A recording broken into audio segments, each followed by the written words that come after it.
quiet.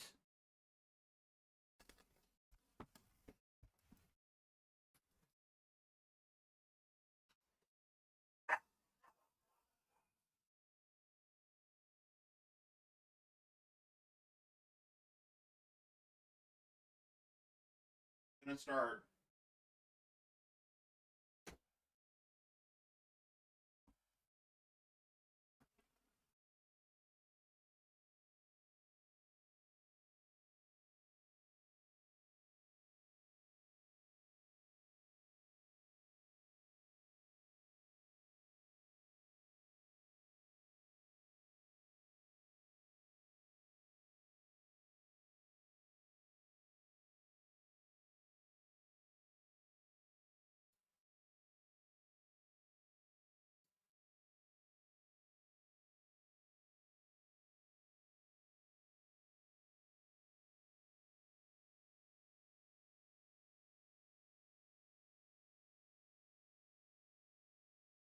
Here's a mini theory to start.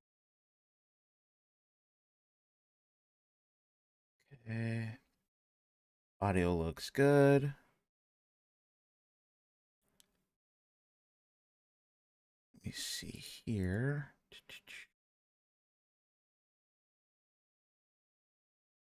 All right, mic test.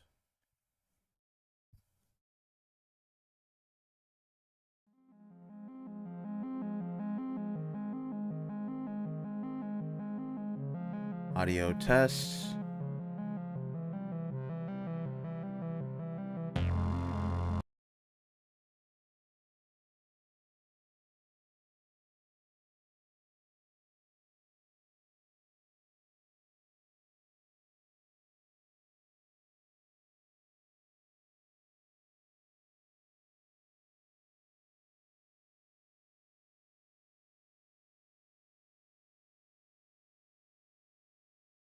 All right.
Yo.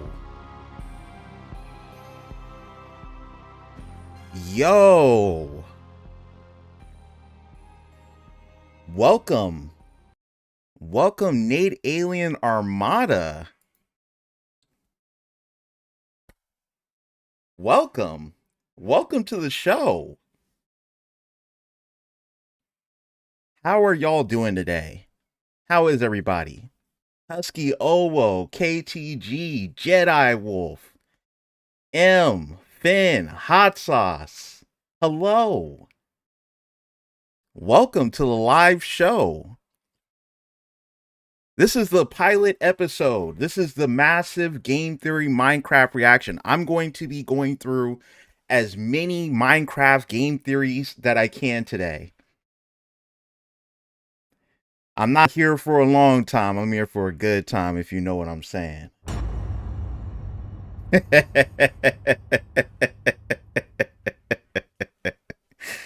Hello.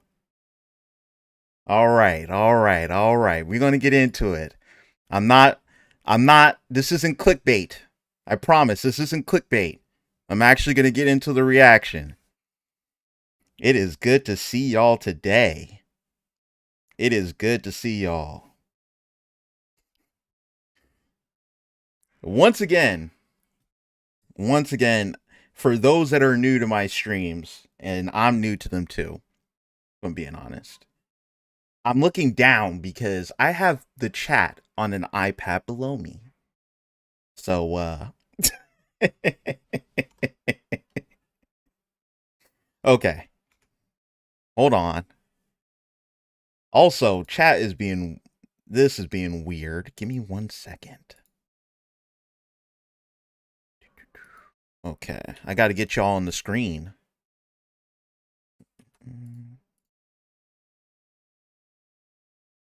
Ooh, okay, hold on. Oh, Husky. Hold on, Husky. Thank you for the dono. Husky, oh, whoa. Husky. Oh, Dark Blue Diamond, yo, thank you. Thank you for the wonos. We're starting off the chat hot. We're starting off the stream hot. Hold on.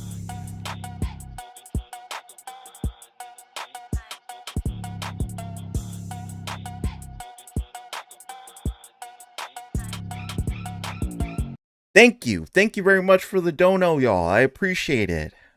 Okay? All right. All right. All right. All right. Hold on. This looks weird. There we go. Okay. So this is also going to be a video on the channel too. We are starting this off with Game Theory, The Lost History of Minecraft's Wither. So I have not seen this. Also, where is my chat? There they are. There's my chat. Hello, chat. Thank you very much for the donos, y'all, the wonos. We're going to get into it.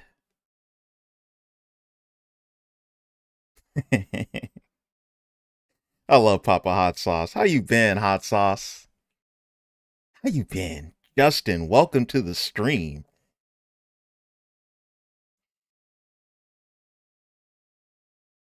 Okay. We're going to get into it. Where is my space? What?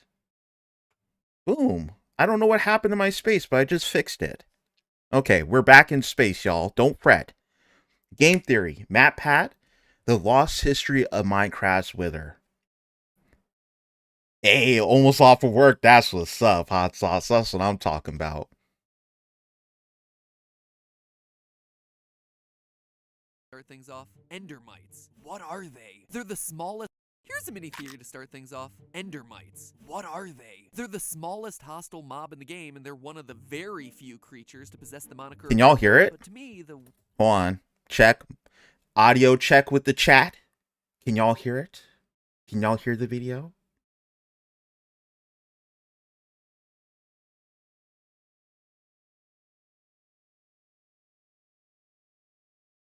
Okay. It's very low. You want me to make it higher? Look, I listen to y'all.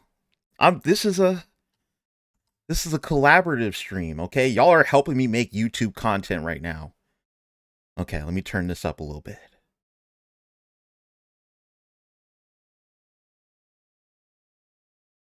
Here's a mini theory to start things off. Endermites. What are they? They're the How's this? smallest Is this hostile better? mob in the game, and they're one of the very few creatures to possess the moniker of Ender. But to me, the weirdest detail about them is that they don't get along with the Endermen. When confronted with each other, they just attack. It's a strange little detail to include since so many of the other spawns in the end Hold are on, the hostile captions towards looks one cut another. off. But now I know I'm doing all this. Hold on. Let me just make sure because the captions look weird. Yo, Cypher666, thank you for the dono.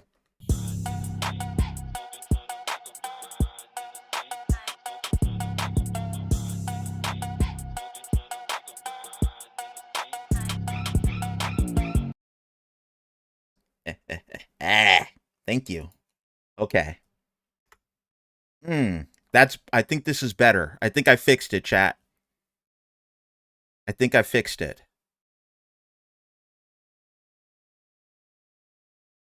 But my tags are a little bit over it, but we're just going to ignore that, chat. We're going to ignore that. Now, consider this. What if endermites are actually silverfish? The obnoxious little gray bugs that bother you in the overworld. What if Italy Torty? Silverfish who went through an end Thank you for the Wono. Themselves a bunch of chorus fruit when they were out there in the end or whatever. The proof here is actually surprisingly substantial. Cue up the checklist. Point number 1, both endermites and silverfish are small. In fact, they're both so small that they'll suffocate to death in the sinking depths of soul sand. They're the only 2 hostile mobs where this sort of thing happens. Speaking of their size, not only are they both small, technically speaking, they're exactly the same size. According to Minecraft Gamepedia, both creatures are 0.3 blocks tall and 0.4 blocks wide. In fact, they're so similar that an early design of the endermites was just that of silverfish. You can just see it right here on screen right now. The design was eventually changed during Java Edition 1.8, but for a while... I want to know, is this an unpopular opinion or not? I hate silverfish. I literally hate silverfish. They're disgusting, they're annoying, they pop up out of nowhere in the middle while I'm trying to find diamonds. They don't do very much damage, they just knock you back. And they show up out of nowhere. They're not even predictable in any kind of way. I lost my hardcore world to silverfish. Oh, bro. I'm not gonna lie. I might have quit Minecraft. I might have quit Minecraft altogether if that happened to me. I'm sorry, Cypher.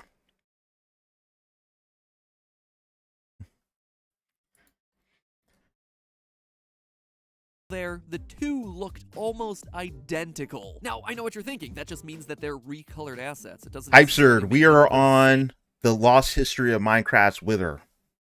Creature, but think again. To understand exactly why, we need to look at the enchantment Bane of Arthropods. If we're being honest, Bane of Arthropods is pretty lame as far as enchantments go. Sure, it increases your attack damage, but it only works when fighting against one of 4 very specific mobs in the game, and 2 of those mobs are spiders. Yeah, so I want that.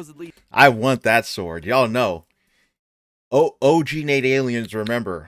They remember. I don't like spiders. I hate them.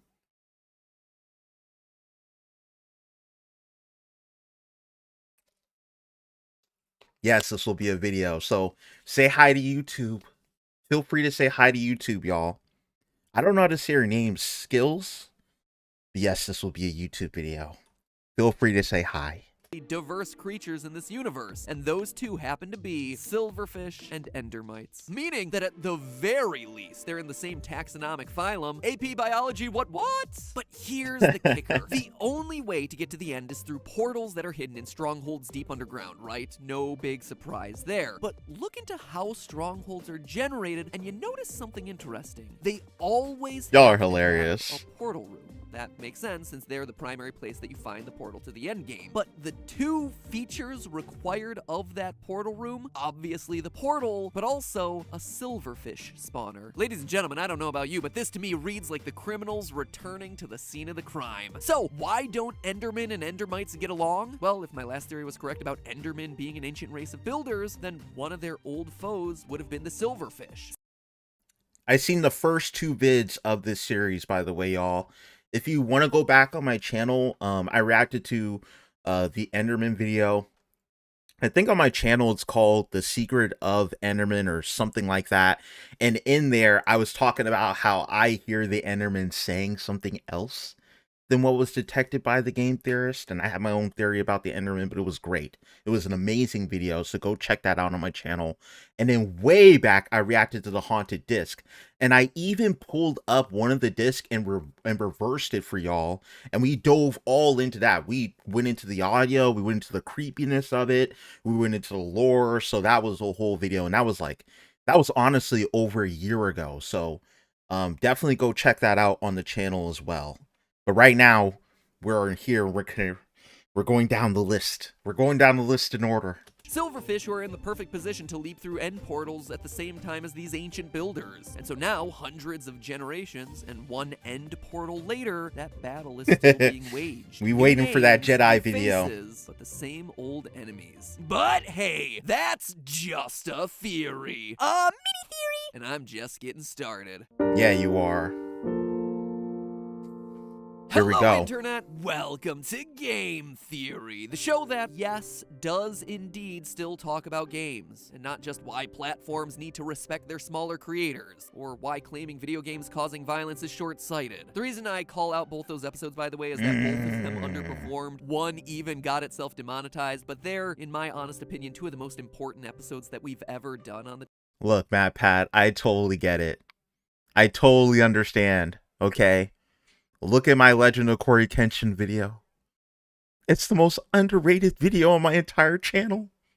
I swear, out of my 300 plus videos that are currently publicly available, it's the most underrated video. So I totally get it. Someone just don't hit the algorithm. It is what it is. The channel, so if you happen to miss either one of those, which there's a high likelihood that you did, please give them a watch after this video. Link is at the upper right corner of the screen, that old iCard. Put that YouTube feature to use. But today, we're not talking about those episodes. Instead, I'm looking to build on another theory. One that you all seem to like, one that started us down the path towards deciphering the hidden lore of Minecraft. I appreciate y'all. Lore I love here. chat. It's I love not the all Nate giant aliens. Y'all, golden Wang monuments off in the distance. y'all are Unlike the most other best. games, I don't know how to Minecraft's explain lore it. isn't told through dialogue and cutscenes. Instead, it's communicated through subtle design choices, spawn conditions, character designs, achievement names, hostile versus friendly behavioral patterns, and all of that will be important today as we explore the secrets of the Wither. Because last time we looked at the end of the Minecraft story. Today, we're talking about how it all began. So, in case you missed it, or just forgot, during my last major Minecraft theory, we tallied up the evidence suggesting that Endermen are actually an evolved form of an ancient race of builders. They speak English, they're able to hold rudimentary blocks. It would explain why strongholds are called strongholds in the first place, and why mysterious structures like underwater monuments and old mine shafts are left abandoned, dotted around the overworld, when no other living creature in this universe has neither the ability to mine nor craft. The theory also explains the origins of end cities. Yo, look, hey. Naruto Peds is asking the real questions. Will I ever return to reacting to DSMP content? I heard the DSMP is active again. I did hear that. And I know Hot Sauce has been reacting to the lore, and he said it's amazing. And it's getting deeper and better, and it's coming to a finale. I definitely do plan on reacting to more DSMP lore. But y'all already know, I'm kind of waiting on a few key people to make content. One of my favorite people ever right now is working on his Tales of the SMP video, which should be incredible. Incredible. And if y'all think I'm not reacting to that one, y'all know I am. And I think after that, if he decides to summarize more of the DSMP lore, I kind of want to watch that. For me, it's almost like catching up with a movie. You know what I mean? Or like how people will wait for episodes to come out every week. And then, or they'll just wait for them all to come out and then you just binge through all of it. That's kind of how I'm treating the DSMP right now. I'm waiting for them to keep creating content. And then what I'm going to do is I'll probably do another stream similar to this one that you're watching right now, where I basically just go over all of it. Because then I feel like that'll probably be the best way to do it.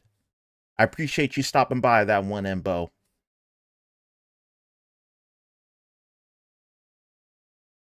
So, yeah, that's kind of the idea. Now y'all are kind of following me.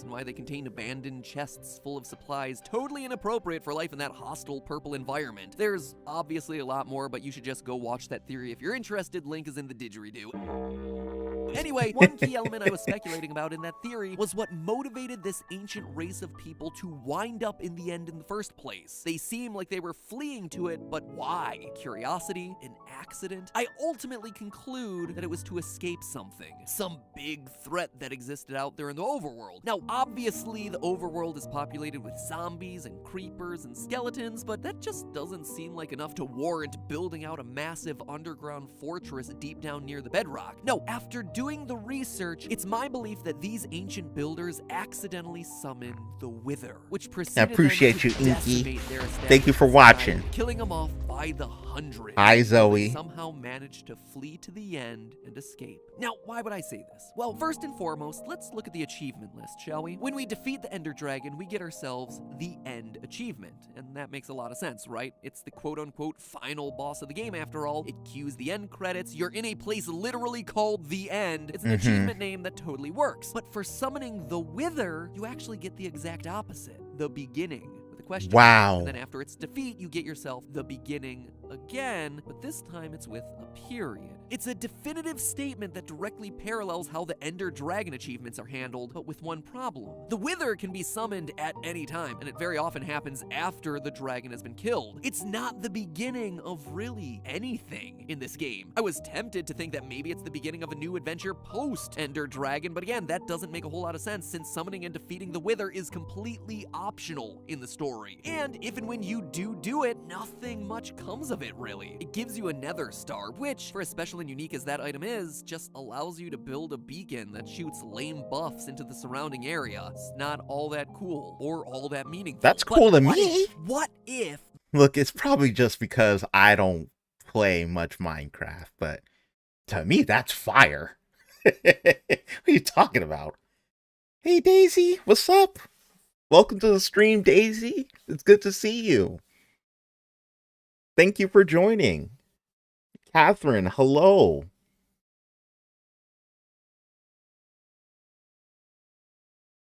Hi. But yeah, to me, I don't know. Making something that shoots a beam into the sky sounds fire. I would love that for my little spaceship stuff that I'm building in Minecraft. I'm gonna have to do a massive Minecraft stream at some point. We're gonna do that. The Wither was the beginning in a different way. What if it's the beginning of the story for the ancient builders that started all this in motion in the first place? Look for a moment at the strongholds. They're buried super deep underground, like absurdly deep, and with literally no trace of their existence on the surface. They're like bomb shelters, or safety bunkers. But they're defending against what? Zombies? Creepers? I don't think so. You don't go to that extreme just to defend against a regular mob, but a fearsome creature like the Wither that spreads death and decay to anything in its sights? Absolutely. Especially since we know that the Wither flies and also destroys any block that it touches. Your best way to avoid a creature like this is gonna be by digging down, far below where it can reasonably follow. Exactly what we find with the stronghold placement. In fact, it would explain why the only remaining structures from these ancient builders on the surface of the overworld are underwater monuments, underground mine shafts, and secluded desert temples. They're the only structures that the Wither wasn't likely to touch and immediately destroy. And on that note, what's the key feature that exists inside of a stronghold? Well, it's a portal to the end. Now, we just established that the Wither can destroy almost any block that it touches. Almost any block being the operative word there. There are very few exceptions to things that it can destroy. Those exceptions include bedrock, command blocks, extended pistons, and end portal blocks and end portal frames.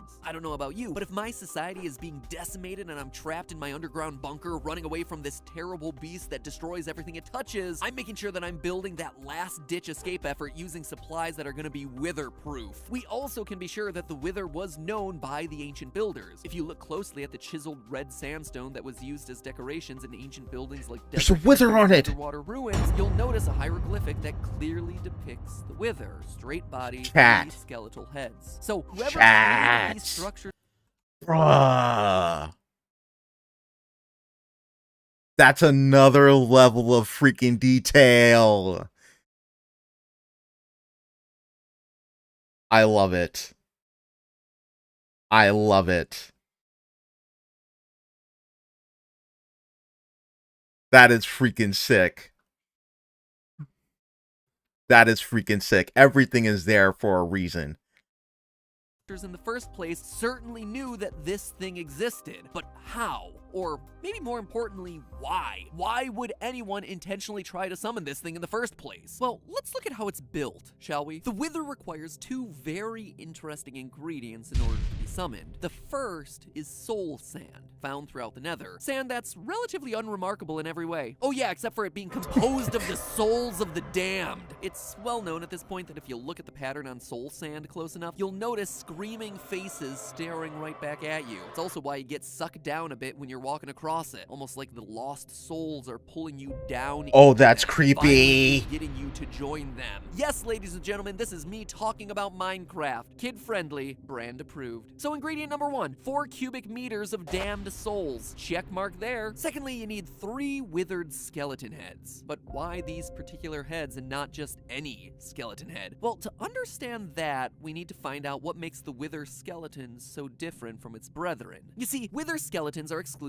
to Nether fortresses. This is worth noting because think about how crazy this is. We're basically in Minecraft's equivalent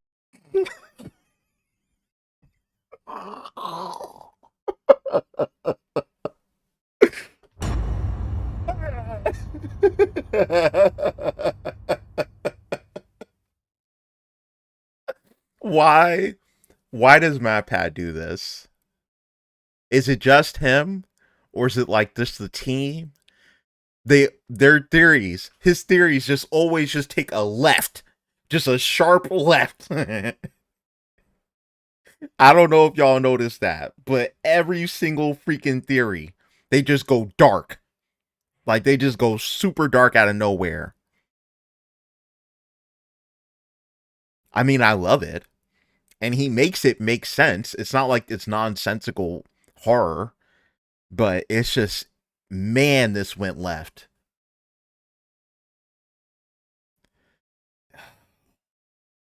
Welcome to the stream, Brownie Wolf 68. You showed up at an interesting time.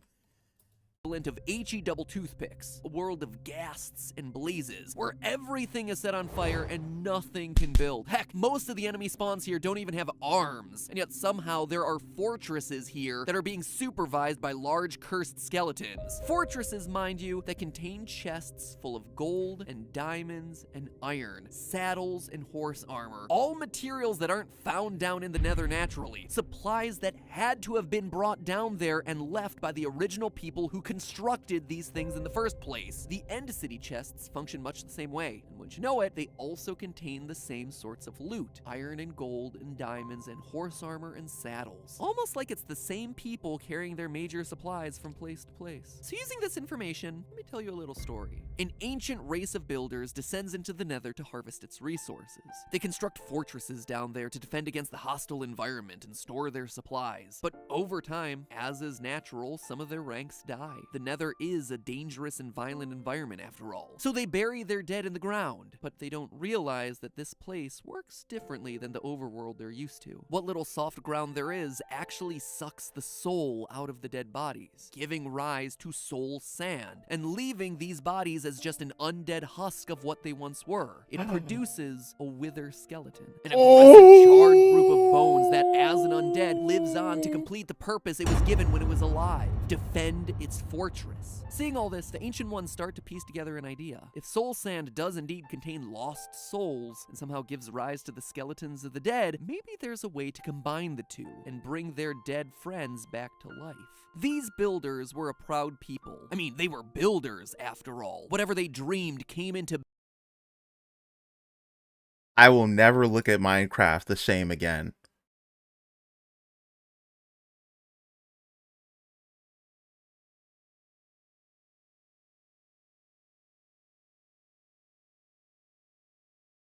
I just won't.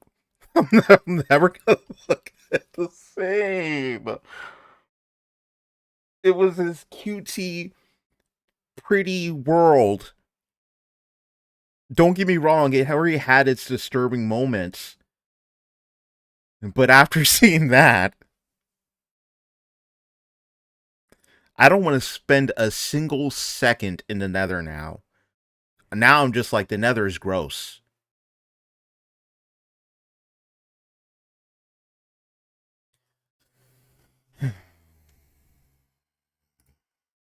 I swear I'm not triggered. Being from their very hands. They had conquered the earth, they had conquered the realms of heck. Now they would conquer the one thing impossible to any man: death. They would build life itself. I mean, with the raw materials, you can construct anything, right? Why not a lost human? You have the soul in the sand, you have the body in the wither skeleton. Why wouldn't it work? The last thing I'll call out here. You'll notice that none of the items in nether chests are enchanted, but by the time you get to the end, a lot of them are. The reason I call this out is that it shows an escalation in the way these ancient builders started using magic. By the time they end their journey in the end, they're full-blown magic users. They've started to go beyond just construction. They're starting to play with mystical forces. So, how does this story all work out? Well, it's a classic tale of hubris. The builders, having been to the fiery depths of heck, try to harness the ultimate resource, the power of life and death itself. They combine the soul and the body, the soul sand and the wither skeleton head, and it doesn't work. But by this point, they're obsessed. There has to be a way to make it work. Like so many other fictional characters before them, like Dr. Frankenstein, like the Elrics. They're convinced that they have the right ingredients, and so they start going down darker, more supernatural paths in their quest to crack the mystery. Magic, enchantment, potions. Maybe they go to... I'll see you later, Jedi. You have a great evening/day, I think. I'm not sure which. We're all looking forward to your next upload, Jedi. Keep working. I'm proud of you, bro. Okay.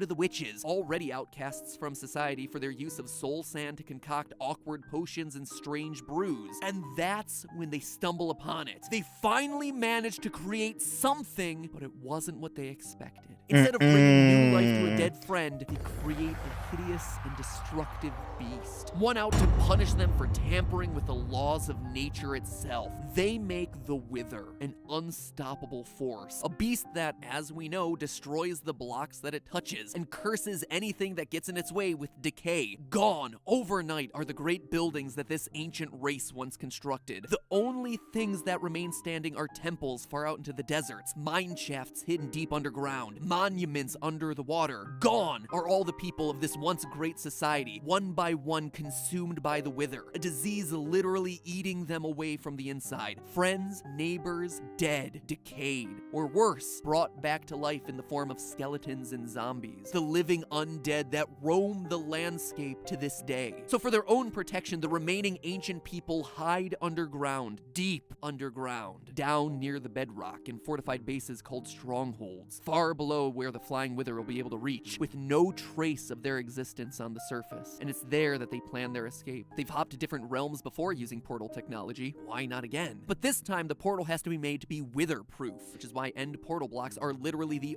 I'll see you later, Mel. Thank you for stopping by the stream. I appreciate y'all joining. Everyone, thank you for tuning in. Of course, if you're new here, hit that like button and subscribe today. Join Innate Aliens. We're doing a massive game theory Minecraft reaction stream where we're going in playlist by order, learning about the lore of Minecraft through the eyes of the game theorist. Of course, this video will be available on YouTube by the end of the stream with little to no edits. I may also edit this down and make a condensed version of it and re-upload it as well later. But I'm not sure yet. We'll see how smoothly this goes. I appreciate you stopping by. And of course, hit that like button. It helps me in the algorithm. Also, if you don't know, you can join the channel today, become part of the Innate Alien Armada. It is $4.99 a month. I have some events planned soon for members only, and you'll be gaining exclusive access to live stream chats, special photos from behind the scene videos, and also you can be involved in some bigger projects, because y'all thought that the Legend of Corey Kenshin would be my only doc. I have more documentary style videos I want to create. They take a lot more time and a lot more effort. So the membership funding will help me with that. So go ahead and feel free to join. No, the stream is not ending. We're just getting started. Only block type Sorry to outside of yell. bedrock immune to Sorry to yell at you. That was a little aggressive. Ace of crystals. I'm sorry. the Wither's attacks. And from there, we know the rest. They managed to make the portal and hop to the end, but it's a one-way trip. They don't realize that the portal won't be accessible behind them, and what awaits them on the other side is something else. Something completely unexpected. Something that may have even been worse. The Ender Dragon. But hey, that's just a theory. A game theory. Thanks for watching. And hey, before you disappear off into the nether, I need to tell you that this episode was made possible by our sponsor. Get the bag, MatPat. And I already know you already got that bag, because this video is quite old. We're going to go on to the next portion, I believe. Unless there's something else hidden at the end here. No, it doesn't look like it. Okay. Give me 1 second.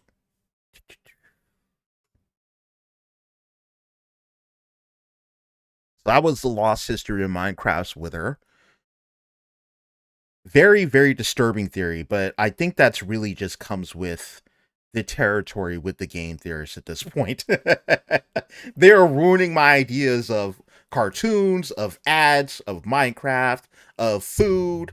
It really doesn't matter. Like they're constantly challenging perspectives with their videos, and I love it. I love it. This was very entertaining. I'm never going to look at the Nether in Minecraft the same ever again.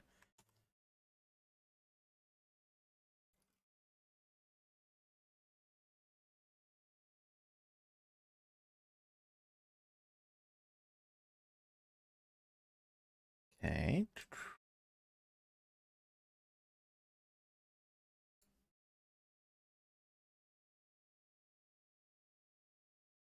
All right. This next one is called Game Theory, The Tragic Story of Minecraft's Zombie Pigmen. Whew.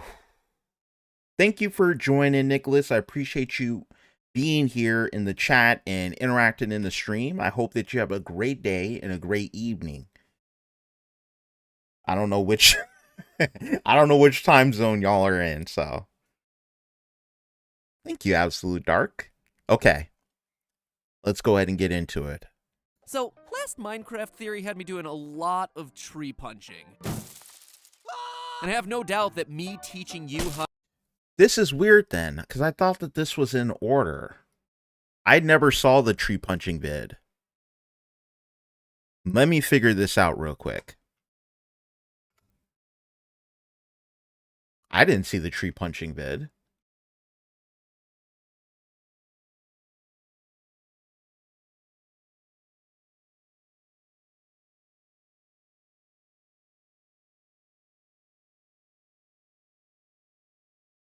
I want to see the Minecraft tree punching vid now.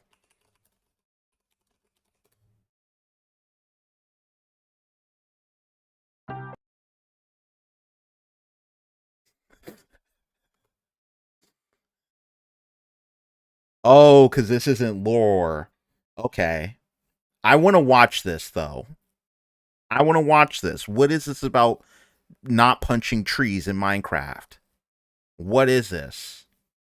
It's not lore. You don't want a science lesson? Brownie, you're getting called out right now, bro. Or sis. I don't know. Brownie Wool 68. You don't want a science lesson? You said you don't want to learn? We don't want to learn, chat?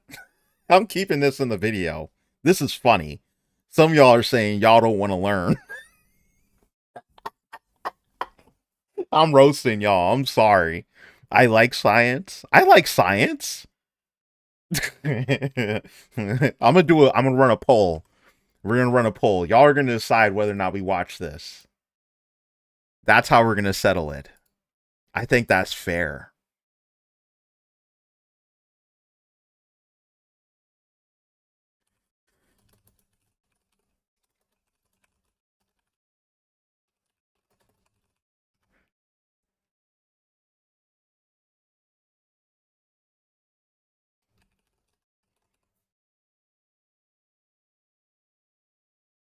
Let's see how y'all feel, chat.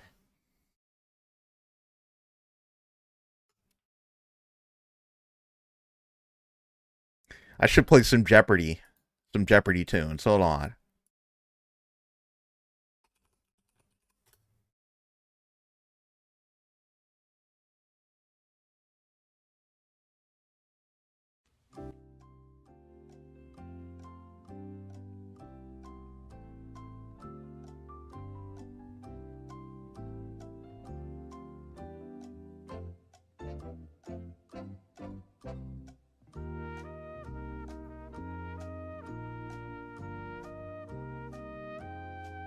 Right now, it's looking pretty. Most of y'all are saying, yeah, let's watch. Bye, Myth. I appreciate you joining the chat.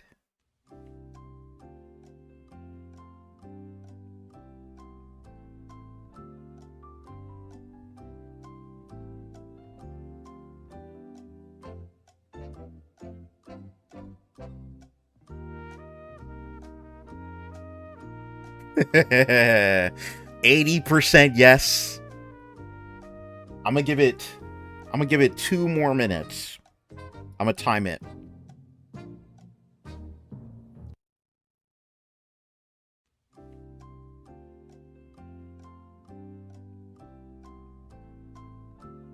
This is a landslide right now. Honestly, I don't even think this doesn't deserve 2 more minutes. This is a landslide. Okay. I think that does it. We're going to watch the Minecraft Punch Trees vid.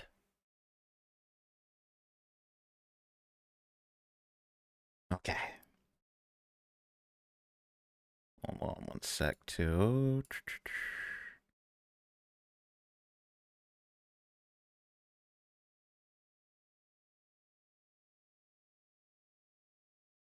And the poll.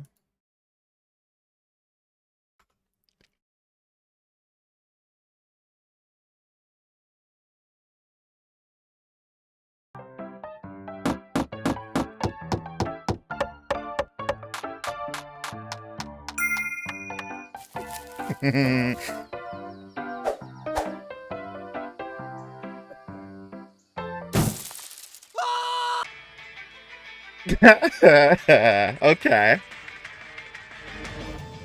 Team trees.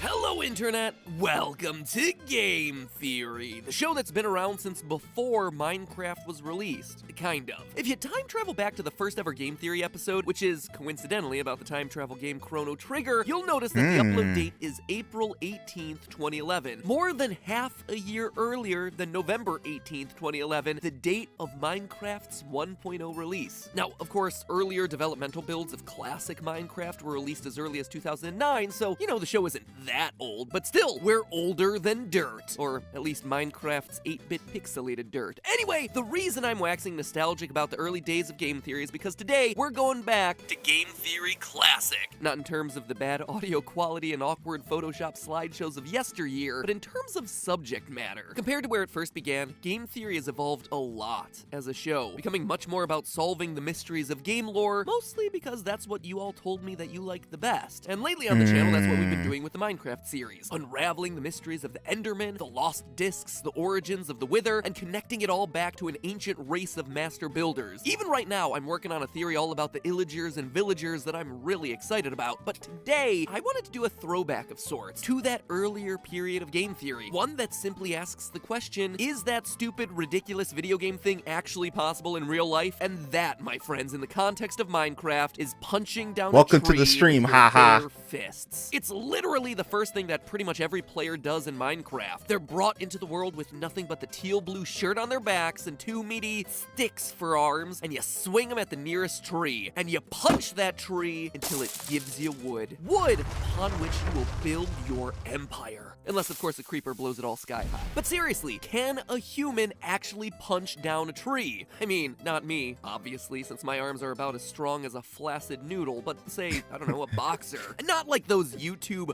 boxers either, heavy air quotes there. I mean the real men and women who have been professionally training in the sport for years. Or this didn't age well. That didn't age well. YouTube boxers actually be boxing now. They be boxing. Creator class was crazy. you know, if they can't do it, maybe just Steve is superhuman. And if he is blessed with some level of superhuman punching strength, just how strong is he? Make sure that you stick around. Today, folks, you're not gonna want to leaf until you've seen the end of this one. The themes of the show may have evolved, ladies and gentlemen, but the roots, the bad puns, those have never left. As it turns out, we have internet videos that answer this question already. Like this video of a 10-year-old Russian girl smashing a tree to pieces. In Soviet Russia, we don't cut trees down, we punch them down. Oh, the Russian jokes aren't aging well either. No. That was pretty good. Best accent I've probably done on this show for years. Now, obviously, Evnika Sadvakas here isn't really giving us what we're asking about. The tree that we see in this video is obviously dead. More importantly, it's not just dead, it's been subject to dry rot, a form of wood decay that occurs when certain species of fungi start breaking down and digesting the parts of the tree that give the wood its strength and stiffness. Dry rot is not something that affects still living trees, like the ones that we're so fond of punching down in Minecraft, so if we're really hoping to replicate what we see Steve doing in the game, it's gonna take a lot harder of a punch. So how hard would it be to actually damage a tree using a human punch? Well, hard is the operative word here. The amount of damage a tree takes from a punch is actually gonna depend on how hard it is, and not all trees are created equally. Hey, basic boy, you know, glory to our Stotska. For example, balsa wood is much softer than a hard maple You tree, know. and thus is going to be much easier to Love punch. the reference. Luckily in Minecraft, we know the exact types of wood that we're dealing with here. It's not just a world filled with generic trees, but instead we know that there are 6 different species of trees in the Minecraft universe. There's oak, spruce, acacia, birch, jungle tree, and dark oak, and each one, in real life, would have its own varying level of hardness. Now, if you've spent much time in the lumber section of a hardware store, which, believe it or not, I know many of you actually have. Shout out to all the loyal theorists who currently work at Home Depot. Seriously, that call out might seem random, but I meet more fans in Home Depot than almost anywhere else. And there are a lot. I actually like doing home repair projects, and since our first floor flooded, there's been a lot to do, alright? So thank you to all the loyal theorists at Home Depot who have been helping me out with those. Anyway, It's kinda you may have cool. heard the terms That's dope. hardwood and softwood before. All woods fall into one of those 2 categories. Now, at first, you might think that these terms refer to the hardness of various woods, right? Obvious answer is obvious. But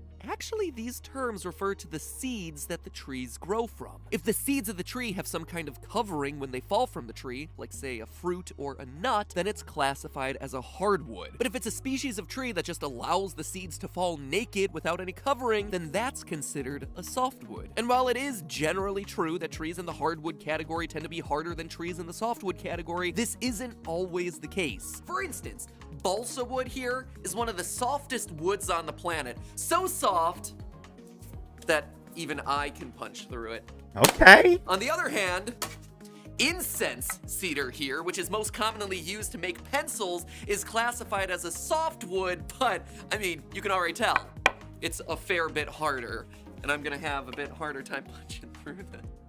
Oh, I missed it! Oh, great, so good, such a soft wood. On the other. Science. That's what this is. Please, those that are watching at home, please do not try this at home. You will break your fist. You will break your fist. And for what? You're not making any AdSense. You're just breaking your fist to break it. Do not punch trees. Please, don't do it. On the other hand, the yew tree is classified as a softwood, but, well, let's just say it's a little bit harder. So hardwoods can be soft, and softwoods can be hard. It's confusing, right? We obviously are gonna need a more accurate way to measure the hardness of a wood if we want to have any hope of figuring out just how many punches it takes Steve to get to the center of that Tootsie Roll log. Luckily, there's a test for that, existing specifically for the purpose of testing the hardness of wood, the Jenga hardness test. Myra 285, anything for science. And then you won't be able to type in the chat again. I will never see your chat after. I'm gonna pull up the stream and I'm gonna see a bunch of viewers and I'm not gonna see the chat moving at all. That'll be the consequence of y'all trying this.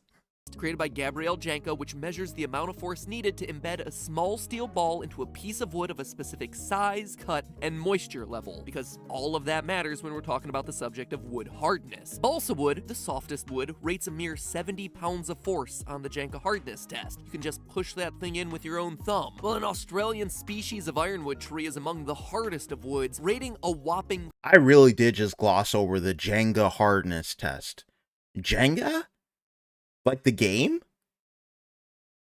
I just glossed over that. Yeah, welcome back, Finn. We have two hands. That's fair. I guess only punch with the one you won't chat with. Don't punch with your dominant hand. Don't be dumb, I guess. It's dumb you're punching already, but if you're gonna be dumb, don't go full dumb. Don't go full mask off. 5,060 pounds of force, because in Australia, even the trees are hardcore. And yeah, ironwood trees aren't just a fantasy term that George R.R. Martin invented. It's an actual family of plants. So, the more you know. In Soviet Australia, trees aren't... Guy Cypher, thank you very much for the Wono.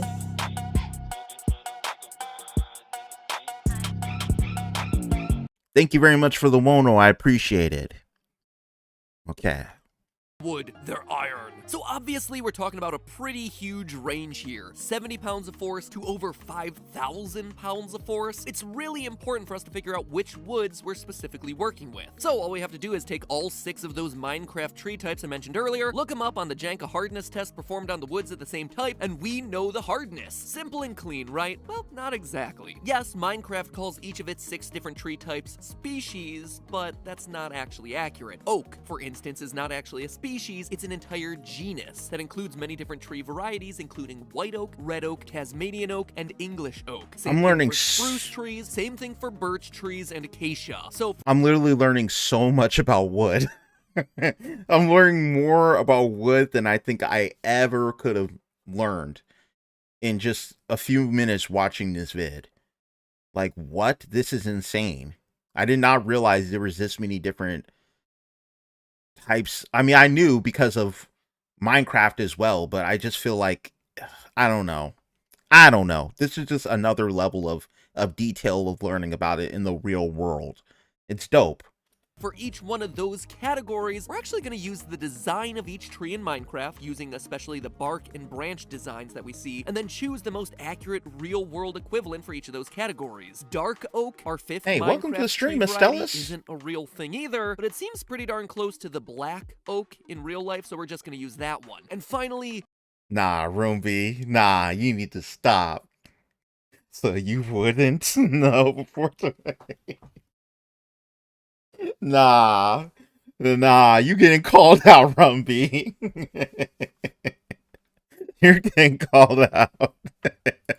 Jungle tree? Yeah, that's obviously not a real thing, so I'm just gonna choose a tree that's commonly found in jungles that looks roughly like our game's jungle trees. Doing all that, we get ourselves the following list. Oak is really live oak. Spruce is technically white spruce. Birch is really gonna be a gray birch. Acacia is large leaf acacia. Jungle tree is Amazon rosewood. And dark oak is really black oak. Feel free to add those to your Minecraft wiki trivia sections, guys. All units that you see present in that chart are measured in pounds of force, with our jungle tree being the hardest at 2,700 pounds of force, and our white spruce being the softest at the very low 480. Since it's hard to envision what those numbers mean, let me give you some context here. A study of boxers found that they can punch with an average strength of 776 pounds of force. Holy with crap. The strongest boxers hitting close to 1,300 pounds of force, meaning that 4 of our 6 different tree types are indeed weaker than the average punch of a really strong boxer. In other words, it's looking totally possible for a human to be able to punch down 2/3 of these trees. Now, obviously, not all punches are created equally, right? You're gonna want to aim these punches carefully. If you're punching directly into the tree, you're just gonna end up condensing the fibers of the tree into each other and thus create a denser, harder tree. So not only do we have to think about the strength of that was such an ugly visual. God. That visual triggered me. I have no idea why, but it was something about seeing him put his hand into the freaking wood, and I got triggered by that. I did. Steve's punches here, but we also have to think about the boxing technique that you're gonna use. Steve just limply waving his arm at the trunk of a tree, right? Not Rip gonna hand. cut it, literally. Rip. But a hook of a punch could easily knock off a good chunk of wood, allowing you to, chunk by chunk, I was cut such through a seeing the subscribe button. My chat's on fire today. Red Eric, okay. Y'all are on fire with these puns. wood with your very own hand. So, knowing that it's now possible for a highly trained boxer to punch down a tree, the next question is, how many punches would it take to recreate what we see Steve doing in the game? It's well established that 1 block in Minecraft is 1 cubic meter. So, let's take our acacia tree as an example. The Jenga hardness rating that we found earlier represents how much force is needed to eliminate 751 point... Jenga, not Jenga. Oh my gosh, I got played. It's Jenga. Thank you for the dono, though, Geo Luck.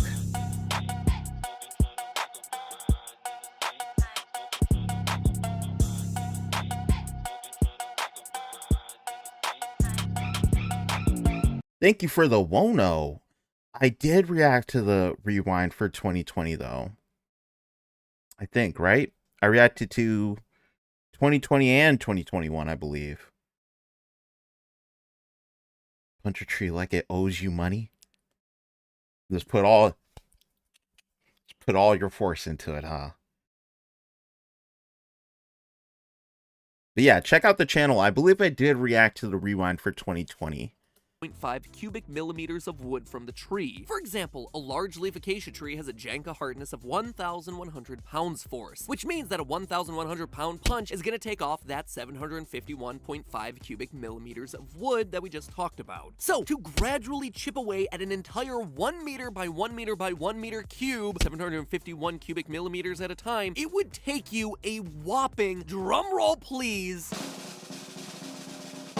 1,330,700 punches. That is going to be one long and painful and quite frankly boring game of Minecraft. Over 1 million punches to get rid of 1 block of tree. That is crazy, but it's also a bit misleading. That number is only if you want to pulverize that entire 1 cubic meter block of wood to pulp. I don't know why you'd want to do that. Maybe you want just a pile of really ineffectual wood chips. Maybe you have repressed rage that you really want to take out on a piece of lumber. I'm not going to question it. I'm not going to get anywhere near your fists. But you got to be obsessed. obsessed. You just want to chop the tree down like a normal, not rage-fueled person, then you're just going to need to chip away at a small layer of wood. 1 little strip through the center there. Doing that calculation, you actually get yourself a much more reasonable number of punches, 66,535. And remember, each of those punches has got to be at full strength. I mean, Steve is a fast puncher, but even at his rate of 4 full power punches a second, that is still 4 hours, 37 minutes, and 14 seconds of nonstop wailing on the tree to do the hard work of just slicing through a single thin block of wood. So let's look at it from the other angle. Steve is able to down logs from trees in just 3 seconds, which is about 16 swipes from his meaty paws, which means that each of those punches must be packing some serious power. If we keep all of our assumptions punches. Yeah. Observe 16 punches is Yeah, enough to completely would. pulverize 1 complete cubic meter of wood. That means that when Steve is punching a spruce, the softest of all of Minecraft's trees, he is punching with a staggering 40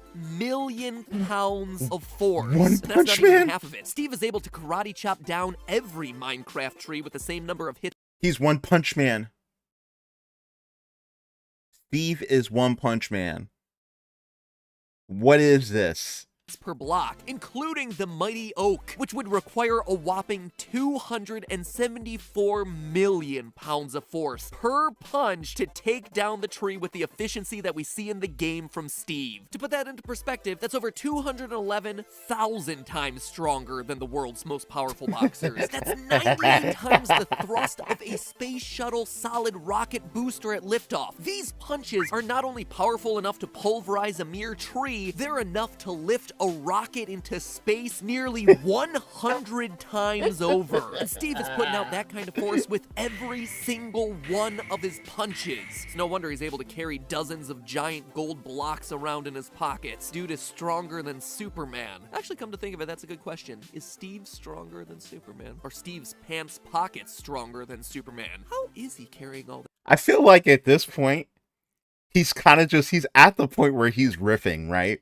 Like he was writing this, they were writing this whole thing, and this is the point where his brain just goes uncapped.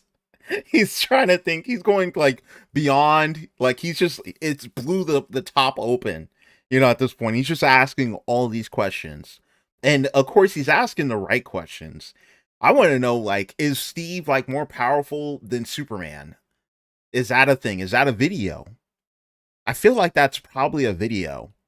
That in his pants. Anyway, all of this should make one thing abundantly clear. If you want to chop down a tree, use an axe. Seriously, while you could wail on the tree with titanically strong punches for a solid 30 minutes, you could instead pick up an axe and direct all your effort to a single point of contact. Sure, Steve might have the power of titans in his fists, but if you want to work smarter and not harder, you can wield that same level of power just by picking the right tool. I like for the job. games he chose. But hey, that's just a theory. A game theory. Thanks for subscribing and ringing the bell, because next week is our next Minecraft lore theory, and you're not going to want to miss that. So ring that bell, make sure that you're notified, so that way you don't miss it, and you are one of the first people to know that the deep dark secret of the Minecraft villagers is, well, more on that next week. Hey, not more on that next week. More of that in a few seconds, bro. We're about to watch it. We already watched this one. We're going to watch the next part of the series. Also, Jordan, yes, this will be a VOD. Hit that like button if you're new to the stream. This is a massive game theory, Minecraft, reaction stream. I'm trying to get through as much of the videos as I can within the playlist in order. There may be a part 2 to this. There may be a follow-up to this if I can't get through all of them, which I most likely won't be able to. And yeah. Of course, like I mentioned before, you can also join and become a member today by joining the Alyn Armada. It's $4.99 a month, and there's a bunch of events coming surrounding that, including loyalty badges that you can get today. So go ahead and subscribe, hit the bell if you want to see more, and if you want to support the channel extra, you can become a member today. Okay, we're going to continue on with the next video in the series. Give me 1 second. Do a little this. Y'all can talk with me. We can chill for a second. I could play a little music.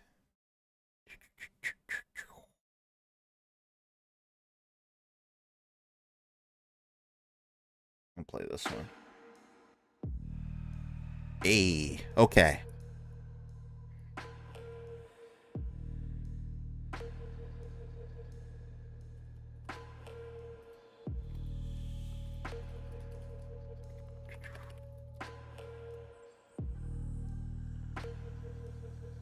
See here. So we are on to the zombie pigmen, I believe.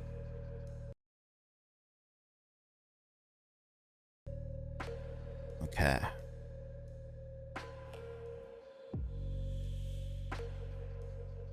Teaching you how to punch. Okay.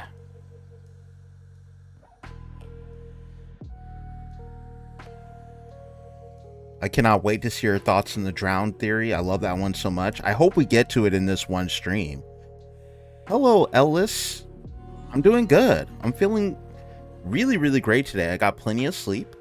I'm happy to stream. This has been fun.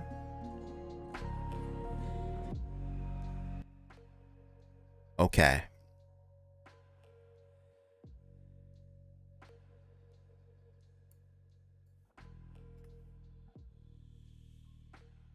There we go. Okay. Game theory, the tragic story of Minecraft zombie pigmen. And I was just about to start this, but then MatPat had referenced this tree punch video, so I had to watch that first. But we're back to it. We're back to the lore.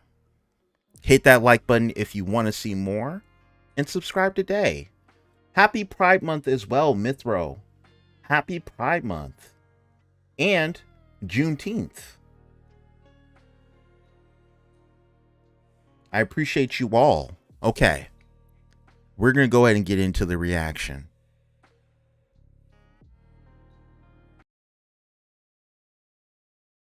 So, last Minecraft theory had me doing a lot of tree punching. We just seen that. And I have no doubt that me teaching you how to punch down a tree like you do in Minecraft inspired tens of thousands of you loyal theorists out there to try it for yourself. Hey, happy sub anniversary, Maraze. Down saplings faster than an overeager lumberjack. Which is why today, I want to start the episode by making amends. Theorists, it's time to stop the punching and start the planting. My friend Jimmy, you may have heard of him, he runs a channel called Mr. Beast, is a YouTuber that's looking to make I appreciate you, difference. docile cat. Carolina. I'm from North Carolina. Good luck on your Yes, they know exam. that. Mr. Beast, alongside another friend of mine, the incredibly smart Mark Rober, are currently working to raise $20 million in order to plant 20 million trees by 2020. It's a very numerically sound thing. Anyway, it's in honor of Jimmy hitting 20 million subscribers. Hey, I just want to highlight something in the chat real quick. Mithro, happy coming out. Welcome. I know that was a really, really difficult step, but you picked the perfect time to be able to come out. And you know what? Be proud and love living and being in your skin and being in your identity. Your self-expression is valid and you are loved. Welcome. I'm glad that you're able to come out.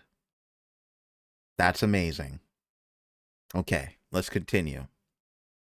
Which, you know, good for him. Not jealous of that or anything. But anyway, I'll let Jimmy and Mark explain for themselves. We went through a bunch of different options on how to pull this off and eventually settled with working with the Arbor Day Foundation. They're the largest, most well-respected nonprofit for planting trees, and we got them to agree that for every $1 we raise, they would plant 1 tree. That literally means if someone Team donates trees. $3, 3 more trees will exist in the world than if they didn't. It's pretty incredible, right? So if you'd like to be a Mr. part of Beast this is something massive else. movement to make the world just a Team little bit trees, greener, a team donation C's. link to the People are saying he's gonna do Team B's.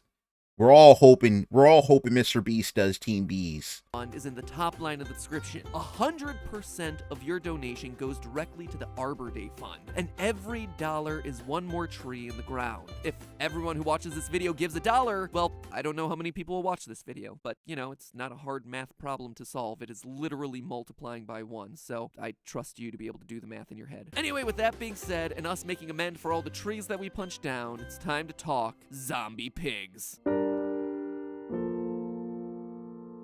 Hello, Internet. Welcome I love the way to Game he starts Theory, every where, Minecraft gotta be honest, theory. I'm still icing my knuckles after last week. If Exploration into the lost Ooh, lore of Minecraft. something happened, hold on, let me go back. It kind of glitched out. If y'all noticed, every single Minecraft theory he does, he starts it off with this kind of pretty solo piano. This like little kind of high piano. It's very pretty. Yo, welcome. Welcome SL Chan. Literally never. I never know how to say her name. I want to say it's Sleep Chan? Sleep Chan? I could be wrong. But welcome. Game theory, where, gotta be honest, I am still icing my knuckles after last week. Today we're continuing our deep dive exploration into the lost lore of Minecraft by looking at what is, in my opinion, the strangest part of the universe, the zombie pigmen. And for me to call them out It as is a the cover on strangest is Minecraft saying music. a lot, considering this is also a world full of living snowmen and laser shooting pufferfish. Maybe it wouldn't be so strange if this was a mob that was only a bipedal pig creature that lived in HE double toothpicks, but no, it has to be a zombified bipedal pig Technoblade. living in HE double toothpicks that also carries around a butter Techno. sword for reasons, and also has no non-zombified versions of itself left anywhere on the planet. Now that is a weird collection of attributes, and if we're being 100% honest, it's probably because their origins are pretty bizarre. Tall, human-like pigs have been kicking around as an unused idea in Minecraft since the very beginning. A Minecraft user first came up with the idea for pigmen way back in 2010, and the Hi, game's Salem. creator Notch Welcome to the almost stream. used them as the game's villagers a year later. It didn't happen. And in 2012, Notch revealed in the documentary Minecraft: The Story of Mojang that the game's signature creature, the Creeper, was also born out of awkwardly tall pig monsters. Well, I mean, the creepers were a mistake. I don't have any modeling programs to do the models, and I accidentally made them tall instead of log, so it was like a tall thing with 4 little feet, and that became the creeper. It was supposed to be a I know about this. pig. So if I were to guess, the zombie pigmen exist and are connected to creepers, villagers, and normal pigs purely because of a sequence of happy accidents, coding errors, and scrapped ideas that got eventually made into canon. But that's the real story. Melanie, for why zombie you're pigmen speaking are in present this binary. game. What we're interested in is the fictional story. How can these I creatures appreciate that, possibly Bane. fit Welcome into to the stream. shockingly deep and surprisingly cohesive lore of Minecraft that we've been building over the last couple of episodes? How do you fit undead pigs from HE double hockey sticks into a tale about an ancient civilization of long-lost builders? I gotta be honest, this one started as I have no idea how we're gonna explain this, but by the end of my research, I think we got a pretty solid case here, friends. To start piecing together the lore of the zombie pigmen, we first have to look at their in-game behavior for clues. Now, obviously these creatures are most commonly associated with the Nether, but they can, on very rare occasions, appear in the overworld. When lightning strikes within 4 blocks of a pig, a zombie pigman will suddenly spawn. That immediately tells us that these two creatures are in some way connected. That the pigmen, at least at one point in their history, were related to normal, everyday pigs. We also know that the pigmen share some form of psychic link. Now, that might seem absurd to say, but That's their hostile behavior that's right. patterns confirm it. Attack one zombie pigman, They all and attack. somehow all the others within a massive radius will become aggressive and converge on Steve. And it's not because they're hearing their attacked friend, since the sounds they make are relatively quiet. And everyone is still aggressive even if that attack happens in a completely sealed off closed box that should deaden the sound to any outside listeners. The immediacy and aggression of their attack can only mean that they're linked in some way. And lastly, it's also important to note that they don't begin as hostile. They only turn hostile when they've been attacked. So Yeah. under normal circumstances, they technically have nothing against Steve. It's only once Steve becomes aggressive that they suddenly have a reason to defend themselves. This admittedly gives us a lot to work with, but it's still just a bunch of loose threads without something to tie it all together. Any theory that I would craft to try and explain it all would be missing that linchpin of evidence that anchors the narrative. But then came this year's Minecraft. The Mojang team All right. Oh, give me 1 second. I'll be right back.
Okay.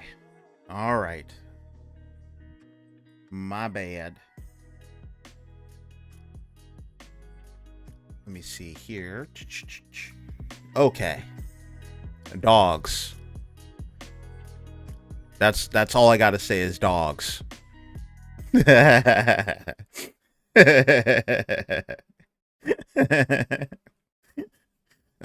gonna happen again probably in like another 10 to 15 minutes. So I'm probably gonna have to dip again and then come back. Dogs. Okay. Let's continue on with the reaction. I apologize. I'm back. Dogs and food. Yes, also food.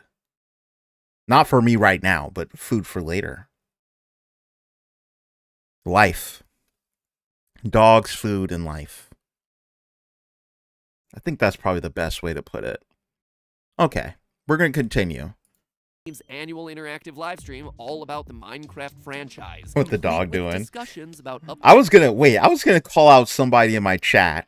Somebody said OnlyFans, Nate OnlyFans when. You need to stop. I was dying about that before I left. You need to chill, bro. Upcoming features, big world premiere announcements, and lots of That one other person. stuff. It's gonna look weird, but you can't hear. Hello. Because you gotta juice that sweet, sweet watch time. And this year, between gooey Yes. hands and whatever this was, we received a ton of new information about what changes are rolling out into the Minecraft world over the next couple of months. Bees, honey blocks, target blocks. But of all the new content, it was the changes coming in Minecraft 1.6, the Nether update, that really caught my attention. Specifically, the new Piglin civilization. Zombie pigmen are no more. Piglins and zombie piglins are here to stay. Piglin is actually what we call the pigmen now. The piglin is almost like a new civilization that we add to the Nether. But there was one detail about this mob in particular that caught my attention. They are actually hostile towards the player. They also don't like wither skeletons. They don't like wither skeletons, huh? That's an oddly specific detail for them to call out. From writing all of these episodes, I gotta say that so much of piecing together this game... That makes, and now this is really going to be interesting because now we know what wither skeletons are too, because of the previous video. Story relies on picking apart spawn conditions and hostile behavioral patterns. Like in any good story, those sorts of details are telling you the relationships between our main characters, as it were. And so hearing Jeb call out the hostility towards one particular mob really stood out to me, especially since, as we established during our episode on the Wither skeletons are most likely the remains of the ancient builder race. There are plenty of reasons as to why, but I'm not going to rehash them here. You can just watch that video if you're interested. But for the piglins to act violently towards wither skeletons, aka the ancient builders, that was the last detail that I needed. There's hostility between these two groups. Something happened long ago between these This two is crazy. civilizations, and it hasn't been forgotten, even long after both civilizations have largely died off. So let's start putting all these That's pieces actually together, wild. shall we? We know that the ancient builders started in the overworld, and at some point they created a nether portal and started to explore down there. We know this based on the chests and the fortresses that exist down in the nether that could really have only been built by them. Now, here is where the piglins come in. They got beef or pork. Legit. Salem? Salem, you need to stop.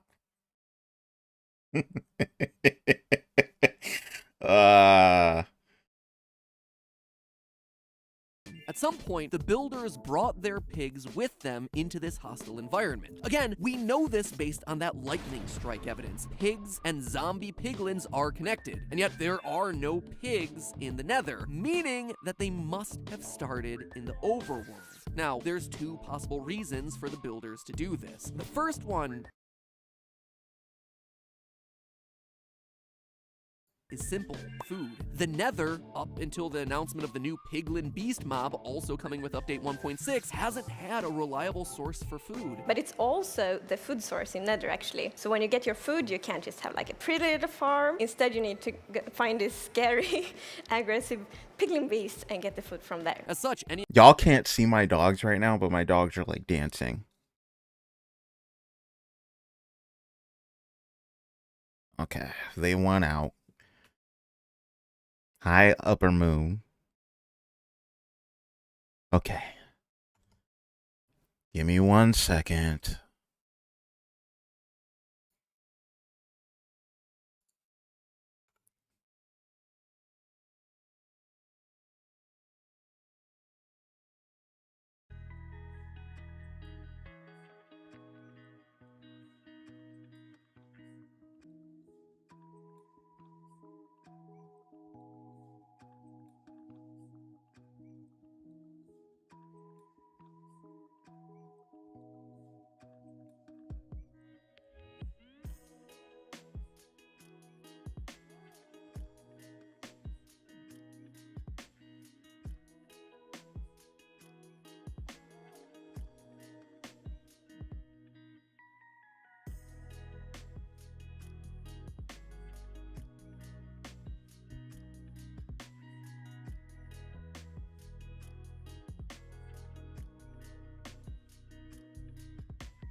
Okay, I am officially back. I apologize for the delay, but y'all already know me. Family and stuff comes first. So, but I'm back. That was a really long break. That was way too long of a break. Oh, y'all were having a funeral for me? I swear I didn't die.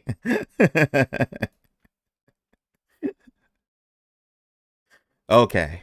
I'm glad that y'all waited. Thank you for waiting. I appreciate you for being here.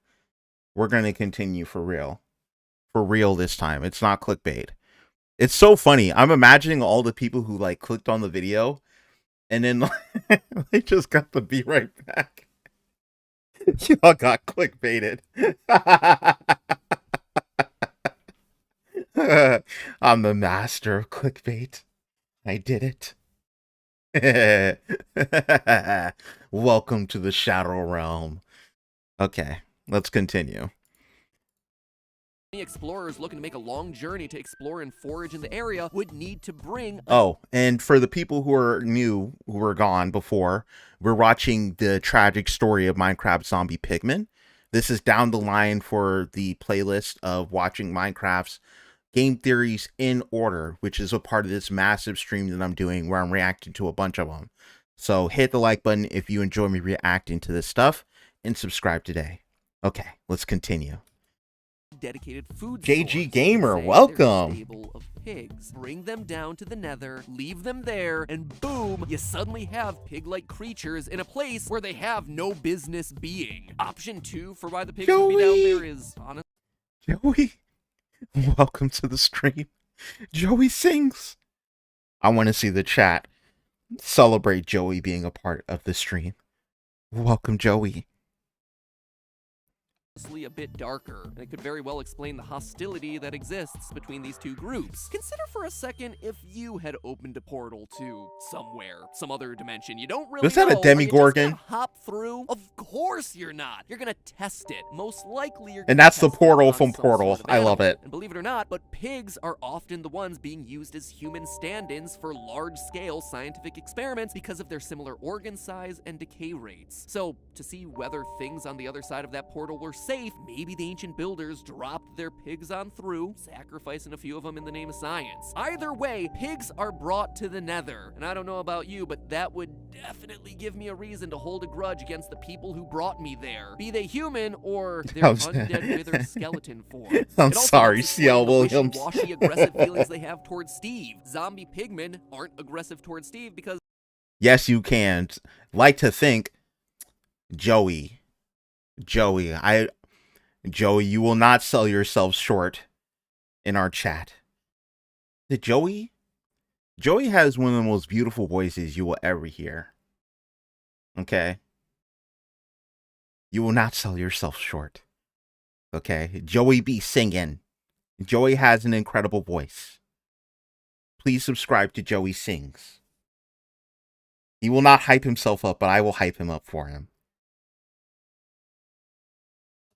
He's not the one who brought them there. On the other hand, piglins are now aggressive towards Steve because, hey, he's a descendant of that ancient race of builders. So that explains how a pig-like species would get into this hostile supernatural environment and why they might be mad at the wither skeletons, but obviously it's skimming over a few teeny I love you too, Joey. That might also need to be explained, like how they became walking, sword-wielding psychic warrior zombies. That's a pretty big logical leap to make there, right?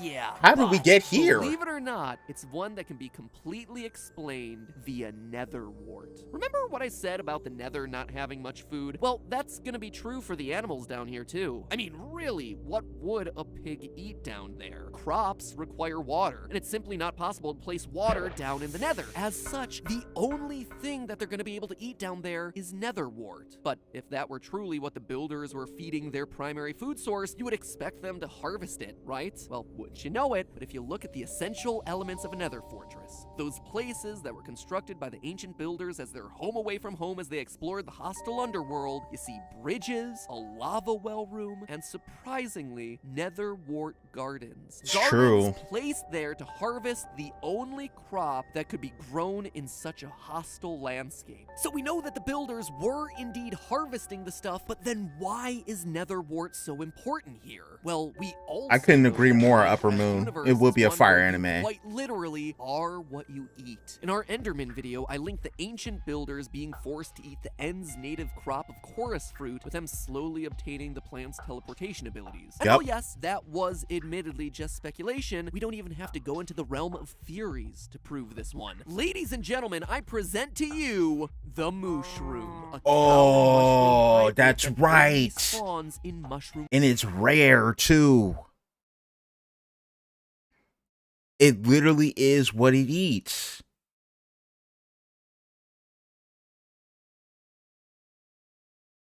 Welcome to the stream, John. Field biomes, aka places where cows are consuming a diet primarily filled with mushrooms. Their milk is mushroom stew, their bodies are covered with the stuff, but we know at their core they began as regular cows, since when you shear them clean, it drops its mushrooms and transforms back into a normal bovine. What? So, if pigs in the nether were indeed subsisting off a diet entirely made of netherwort, there's a likelihood we could see some of that plant's traits carry over into this animal. Now, here's the thing about netherwort. Even though I just called it a plant, it looks and acts very much like a fungus. Netherwort grows through 4 stages, with the middle 2 stages looking nearly identical. It's a process that very closely resembles the life cycle of a typical mushroom. Netherwort is known as nether stalk in the code, just like many fungi are composed of the fruit body on top and the stalk underneath. It doesn't need sunlight to grow and instead thrives in the warm, dark environment of the nether, just like a real-world fungus. In fact, many of the Minecraft wikis equate netherwort to the real-world puffball fungus, which, although different in color, does indeed match in terms of design and reproductive behavior. And all of this matters because a diet of netherwort would explain how the zombie pigmen all share a psychic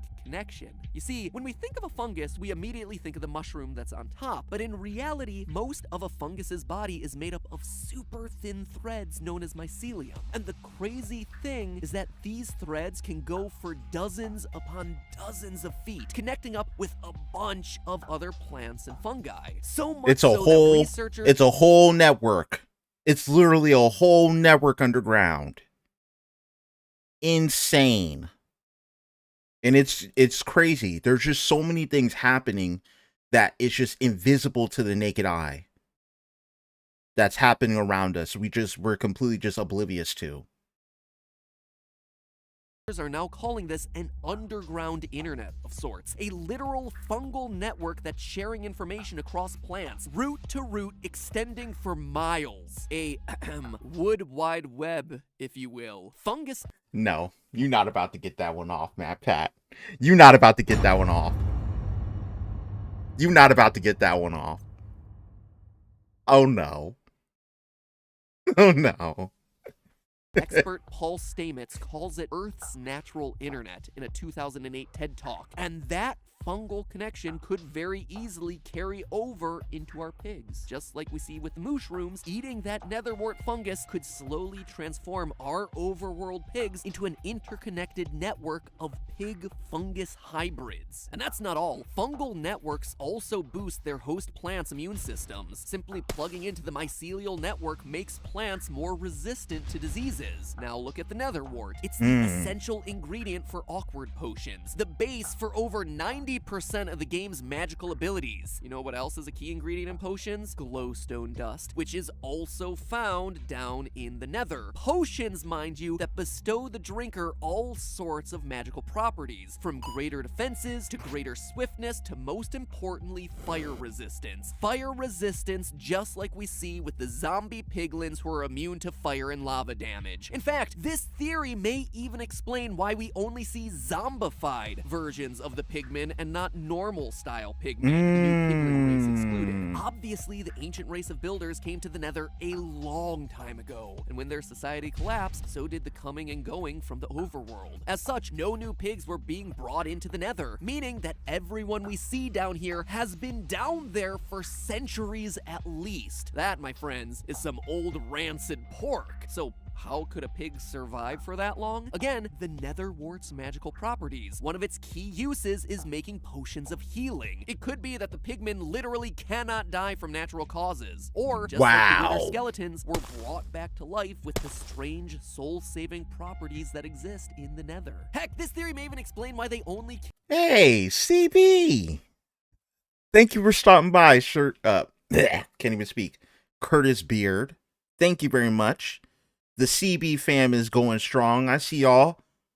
Thank you very much for showing us some love and being here. I appreciate y'all. Everyone say hi to Curtis. Curtis Beard. And go subscribe to his channel. He's a young React god coming up. This theory has once again taken a very dark turn, but I absolutely enthralled in it. I'm completely down the rabbit hole at this point. I don't see Minecraft the same. And I feel like that's the main point. That's the main purpose of these videos, is to not ever look at Minecraft the same. CB, you got to react to some of these, man. I don't know if you have already. You probably have. I'm not sure how many you've reacted to, but you got to react to at least a couple of these. These are crazy. carry gold swords. Look at the types of loot that spawn. Oh, Mithro, don't worry. I got plans. I want to do a massive Minecraft stream. And by massive, I mean, you know, probably about 2 to 2 hours, 2.5 hours, maybe max. But I want to play some Minecraft with y'all, with the Nate Alien Armada. So we're going to do that. I don't know when it'll be, but I want to say it'll be this month. Inside the Nether fortress chests, the ones containing supplies brought into the Nether by the ancient builders. The only weapons that we ever see spawn in those chests are golden swords. That's it. That's what they brought in and stored in those chests. And since these are pigs at heart with no crafting ability, all the items that you find in there, like iron ingots and diamonds, are completely useless to them. The only thing that they can use to defend themselves is just what they found laying around in their natural environment, left behind by their former masters. Wow. Abandoned golden swords. So just look at all the questions this theory answers. It explains how pigs got into the Nether, why they'd be hostile to wither skeletons, and have complicated feelings towards us as a descendant. That's insane. That makes so much sense too. Oh my god. That's a bombshell.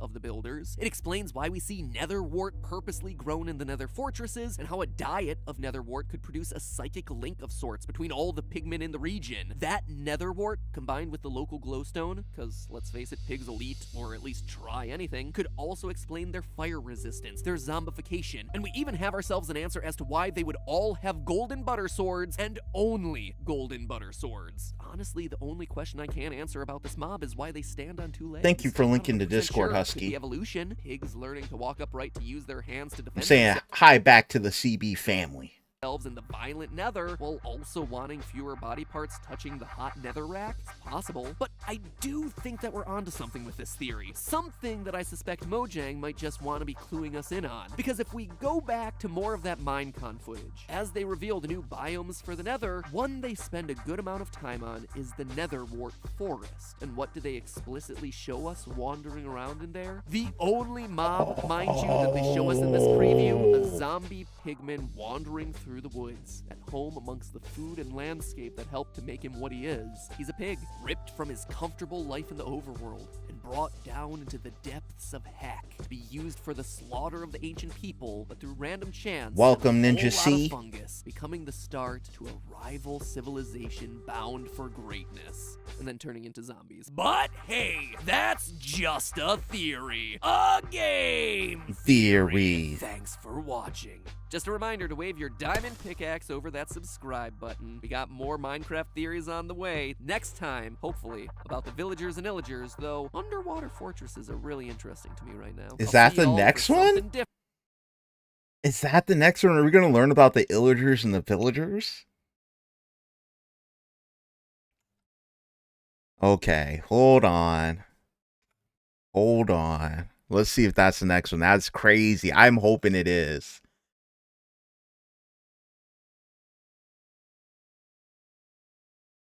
Oh, okay. No, I'm learning about, Minecraft's underwater gods. We're going to learn about the water temple, the next one. Minecraft is sadder than you think.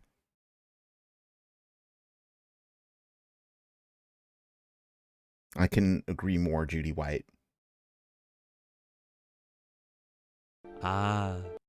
Okay.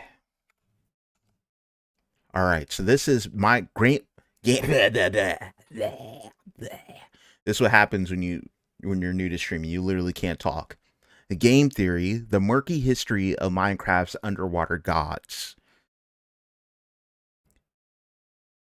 Oh, yeah. Go spend some time with your fam, Jedi. I appreciate you joining the stream. Thank you for being here.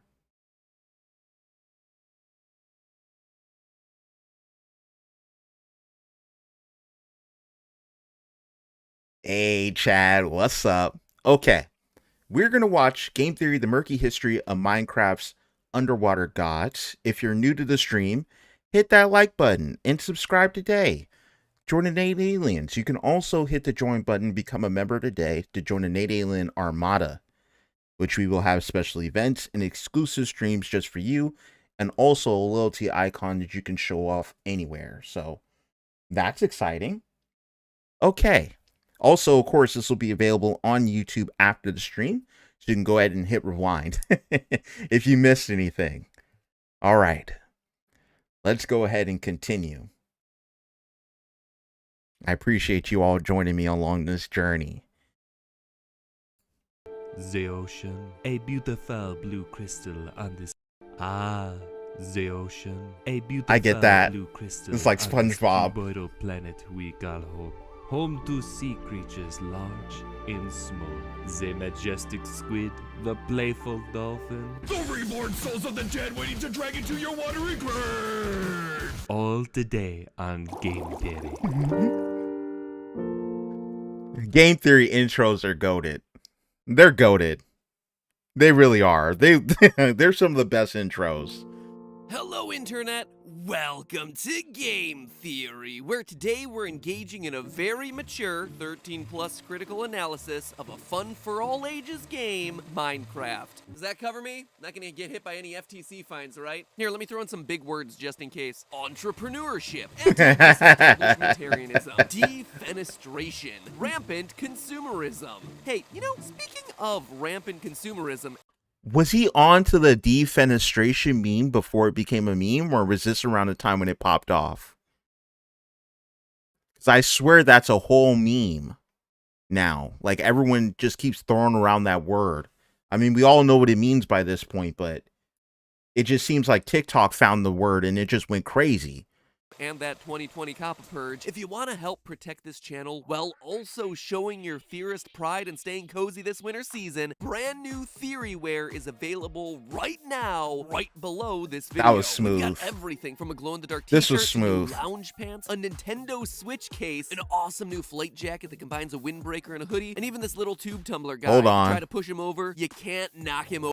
Some Minecraft, shall we? Today we're getting our Little Mermaid on and going down where it's wetter, down where it's better, under the sea. In Minecraft, the underwater biomes just don't seem to get enough love. I love Sure, that Little everyone is Mermaid always reference. excited to make songs dedicated to the fiery death plains of the Nether, or to discuss the otherworldly void of the end, but the watery depths of the overworld offer just as many breathtaking sights, unusual creatures, and head-scratching mysteries, and yet no one really seems to care. It's kind of like art imitating life, because here in real life we're so focused on space exploration that most of our undersea Space. biomes here on Earth have gone completely unexplored. I think we've only seen like 5% Space of them. is so today, cool. I'm gonna change that. Not the 5% thing. Heck no, that water is cold. No, I'm just gonna sit on my butt and talk about oceans in a video game for about 18 minutes. What's the deal with the Guardians and the Elder Guardians? Where did they come from? Are they just giant fish creatures that really like hanging out in ocean monuments? Did they build the ocean monuments? Seems pretty unlikely. And speaking of those buildings, what's the deal with those massive underwater mazes? How did the Drowned fit into all this? What are these trident-wielding mer people? Are they just zombies that fell into the water? Get ready to take the plunge, because today and next episode, we're diving straight into the Welcome deep back, end. Finn. What first started me down the path of ocean mysteries were the Guardians, and their bigger granddaddies, the Elder Guardians. From a mob stand,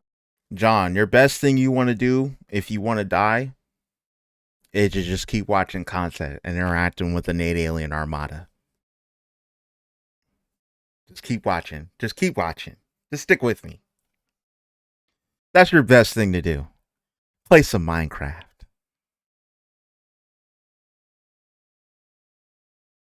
To chill with us. Okay. Chill with us. Hang out with us. You'll be good, bro. You'll be fine. The fact that you have the internet and you can use the chat with us means your life is already so much better than you think it is. Trust me. We got you. Okay. standpoint, I mean, sure, they're giant sea creatures with one eye and spikes. Nothing super weird there right off the bat, but what initially got my theorist senses tingling was the way that they attack. With a literal laser beam. An underwater eye beam that requires time to charge up before it launches at you and causes massive amounts of damage. That's What's up, Sloth? weird for a Welcome fish, to the or stream. really any sort of natural, organic, living creature. I mean, Minecraft is a game full of fantastical creatures, don't get me wrong, but attacking with eye laser cannons just felt out of place for me. So I just kept swimming, and Legit. stumbled across an even more unusual detail: their inability to die. You see, if you take a Guardian or Elder Guardian out of the water, it just flops around on the dry land, like a cubic Magikarp. But why this matters is what doesn't happen. You see, it doesn't suffocate when exposed to the air. It literally just keeps flopping around until you carve it up to make sushi. Well, it's just a video game mechanic, I hear you saying, and you'd be right if only other fish behaved the same way. For every other fish in the game, you take it out of the water, it flops around and eventually dies. Take a squid out of the water, it suffocates and dies. Take a salmon out of the water, it suffocates and dies. Take a pufferfish or a cod out of the water, they suffocate and they die. If you can't tell, there were a lot of cuboidal animals that were harmed during the production of this He had to. He had to get that joke off. video. Anyway, the Guardians and the Elder Guardians are the only undersea creatures that can live indefinitely on the land. So between that and the laser eye thing, there was just something, pardon the pun, fishy about them. Or actually, that's completely the wrong pun, because it was something that didn't feel fishy about them. Something that felt a bit less like an animal and a bit more like a machine. Let's look closer at the design of the Guardian. Notice the colors of its flesh and the cracked patterns across its body. It's nearly identical to the prismarine blocks that form the ocean monument around them. Coincidence? I think not. And that isn't just my observation either. In Minecraft's official mob bestiary, the in-depth guide written from the perspective of an animal researcher in the Minecraft world, they specifically allude to this fact. Quote, their skin is cracked, as if carved from some ancient rock, and their That is super cool that this book exists. I'm not gonna lie. That is dope. Yes, I got a Discord. Go ahead and join it. It's discord.com or discord.gg/NateAliens. Feel free to join. And it's for anybody. Anybody can join the Discord. You don't have to be a member. Even though I probably should make a members section of the Discord only, which I do have plans to, because that'll just be for the people who are members. But for now, feel free to join it. We got a lot of lovely mods in there. They're amazing people.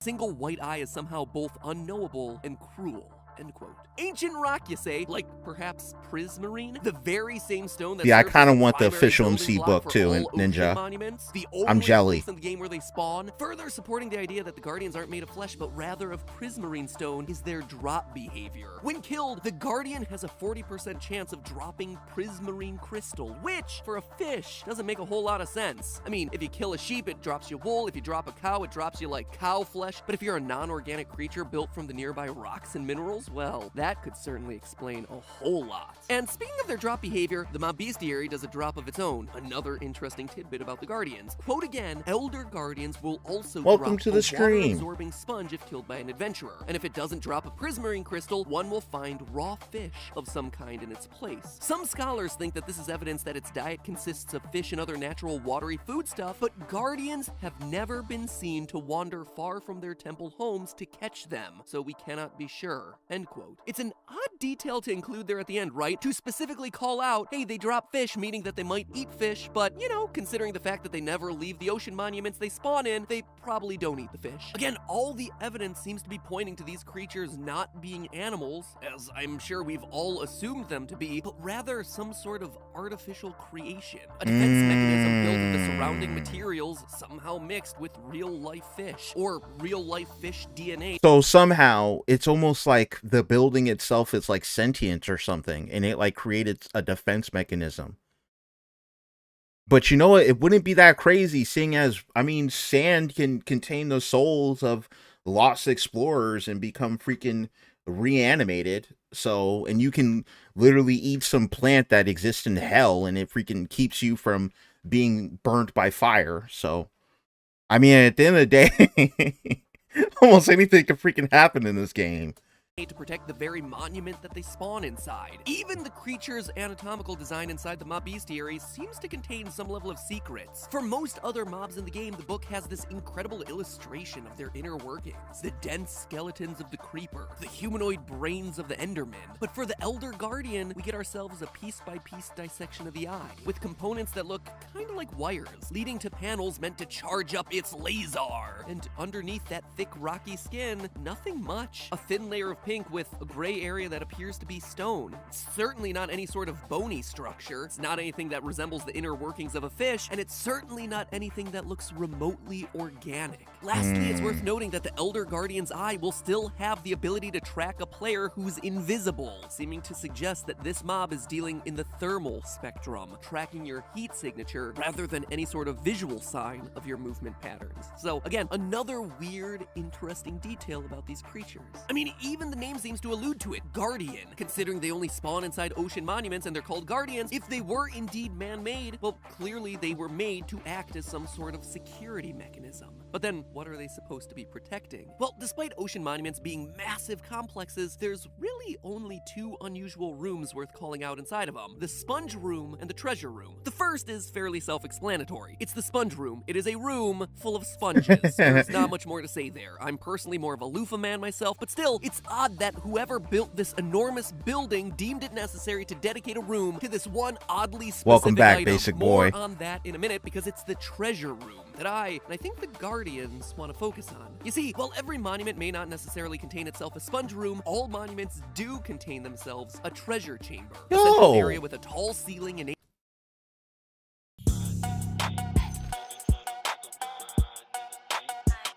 Thank you for the dono.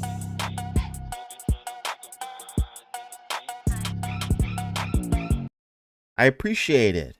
Thank you very much for the Wono ABC123.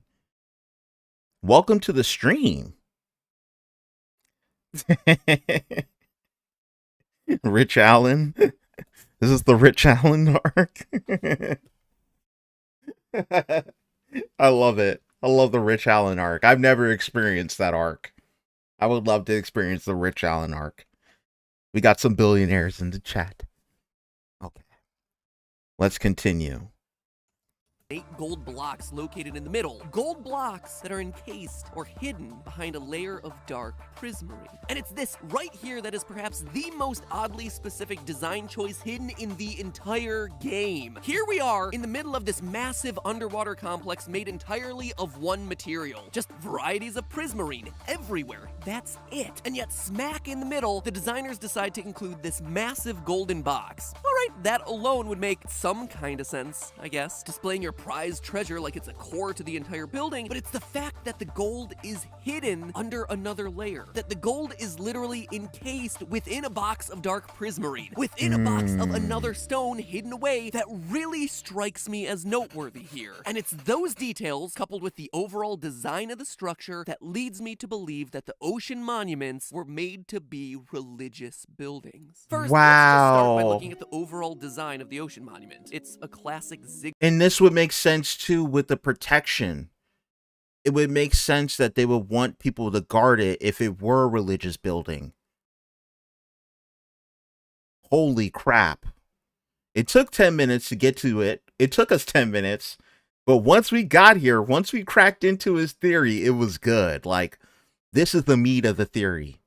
I love it. I love it. Ziggurat structure. A staircase-like building with wide flat landings that get narrower each level up. Basically, it's like a big pyramid, but with some stopping points as you get higher, whereas a more traditional pyramid, like those in Egypt, consist of a smooth, continuous line all the way to the peak. Ziggurats were famous in ancient Mesopotamia, basically the first place you learn about in world history class and never fully understand or care about. Cradle of civilization, have no... Jedi said the ocean monuments are just elaborate Christmas gifts. The gold is the gifts, and the ocean monument has a scavenger hunt for the gift. Interesting. That's a theory. Brownie, amazing. It's just like fortune cookies. The middle is the best part. I love paper. All right, no. Brownie, you getting called out, bro. You need to chill. Oh, hey. Husky Owo with the $4.99. Thank you very much for the Wono. Thank you very much for the Wono, Husky Owo. Husky is the rich millionaire that happens to be part of the chat. I appreciate him very much. Thank you very much. This is going, hey, we going south all the way. Thank you very much. ABC with another Wono. Hey, run it back. I appreciate you, ABC. Is this some kind of Wono war? Thank you very much. I appreciate the Wonos. This is a great stream. Okay, let's keep it going.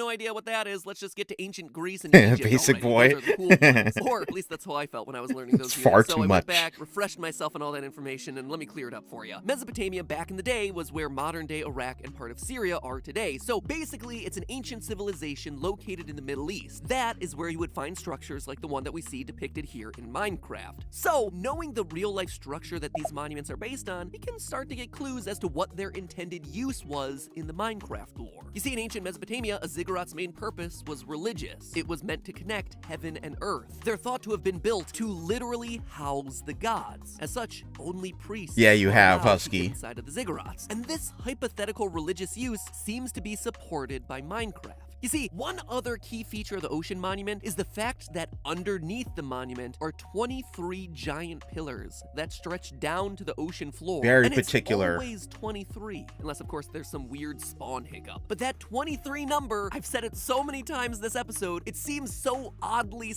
Yo, 23 is a wasn't there a whole thing about that? Like the number 23 in particular when it comes to conspiracy theories and things like that? specific, right? It has got to mean something. And wouldn't you know it, I think it does. You see, the number 23 is just one of those numbers that's considered to be really important to humans. It's a prime number, which already makes it special. It's the number of chromosome pairs that we have in our body. It's basketball star Michael Jordan's number. There's a really bad Jim Carrey movie all about the number 23. So, I've seen that really movie. important stuff here. But all joking Come on, bro. that movie isn't that bad.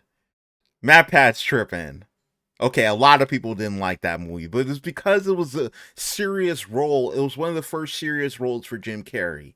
Okay, he was breaking out of the haha goofy mode he was always in. It wasn't that bad.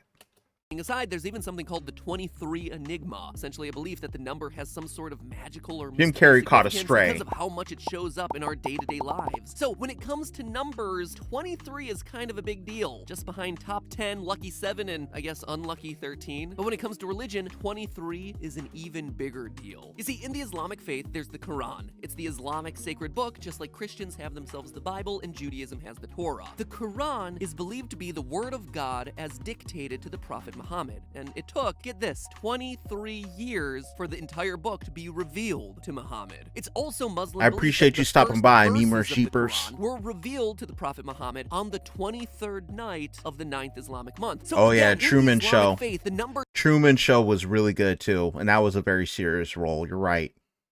You're right, Upper Moon. I can't believe I just forgot about Truman Show. Truman Show was amazing. You're right, and that was before 23. I'll give you that. 23 matters a lot, meaning that those 23 pillars in the Minecraft Ocean Monument could very easily be referencing important pieces of religious architecture found around the Middle East. No, ziggurats aren't mosques, where Islamic faith is currently practiced, but they are connected by geographic region and religious connotation. Now, here is where everything comes together. If Minecraft's ocean monuments were indeed places of religious significance, where an ancient race of people believed gods could come down onto the earth and live, it could explain the box of gold encased in dark prismarine with sea lanterns in each of its corners. But to understand why, you have to be familiar with the Kaaba. The Kaaba is a black cube building at the center. Yeah, you have. Sorry to pause. Husky, you have, bro. If I add it all up, I want to say, like, you've done that. You definitely have given me at least close to that. If we're really just going by every single donation you've given. It's been wild, man. You're rich. I don't say, man. You're a freaking millionaire. Center of Islam's most important mosque, the Great Mosque of Mecca. It is the most important place in the Islamic faith. So important that practitioners of Islam are almost required to take a pilgrimage to see this once in their life and give worship there. Why? Well, it's thought that the Kaaba is the house of God, the sacred house, the connection between heaven and the earth. The Kaaba is a sacred place with an inside of gold and marble, but on the outside, it appears to just be a large black cube of dark granite. Oh my god. That's what this is?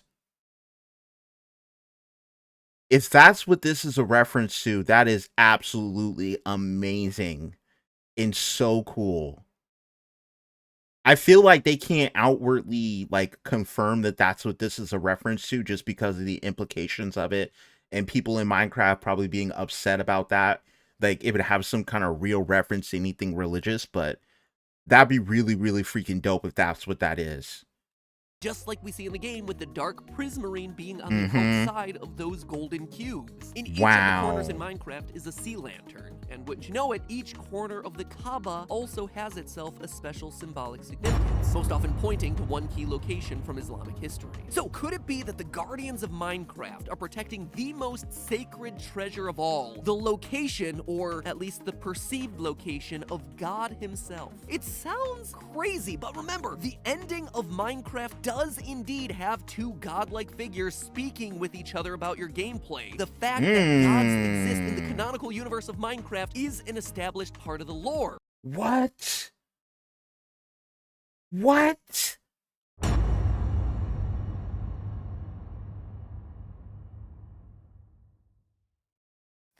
What? That's real?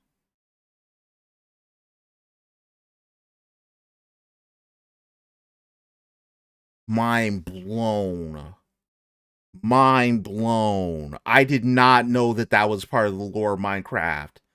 Gods are canonically in the game. I did not know that. I didn't read the credits when we beat the game. I had no clue the gods are talking to each other at the end. That's so freaking cool. That's so dope.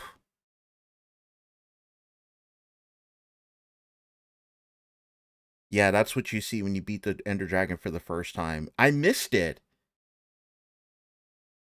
Oh, because it's Minecraft story mode. Okay. Wow.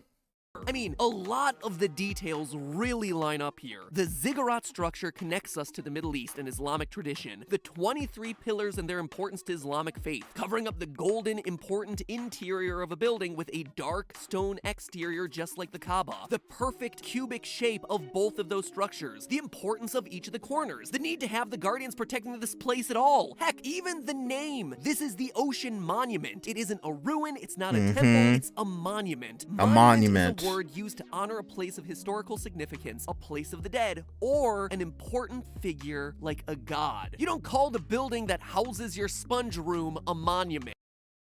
Oh, it's a thing in the game. It isn't just Minecraft story mode. Okay. Interesting. Well, I mean, I meant the lore applies. So does the credits roll in the regular game too, as well as the Minecraft story mode, and I just skip the credits?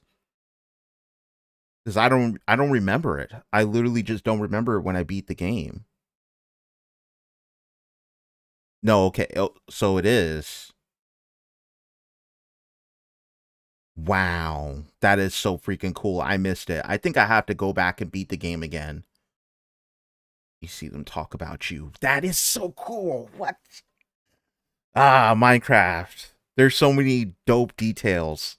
Oh yeah, and it's worth mentioning here as one last final note, the one practical function of the ziggurat was actually to serve as just a high place on which the priests could escape rising water that would flood the Mesopotamian areas every year. Rising water, huh? Maybe underwater monuments weren't quite so underwater. So we have ourselves the heat-seeking, laser-shooting fish that might have been man-made to protect an underwater monument dedicated to what may or may not be an ancient god. Now the only question is, who built it? Why is it here, underwater? And that, my friends, is explained through two words: the drowned. But that theory will have to wait for another day. What? In the meantime, remember, that's just a theory. A Game theory. Thanks for watching. Are y'all enjoying this marathon? Are y'all enjoying the massive game theory Minecraft reaction stream? I hope the next one, the next video in the series is about the drowned.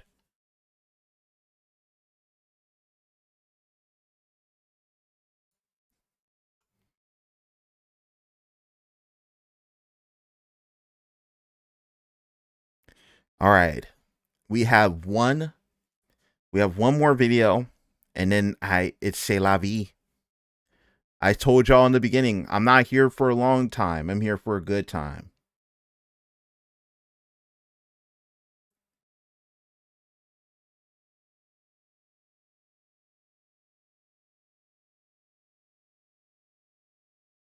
Waves are Oh, yeah. And it is. It's the drowned. It's the drowned. Yes. It's the drowned. We're going to end it off with probably I'm assuming this is going to be a very sad theory. This is the tragedy of Minecraft's sunken tomb, the drowned. Are y'all ready? Hit that like button if you're new to the stream, and subscribe today. Join the 8 aliens. Yes, the drowned. Drink your water.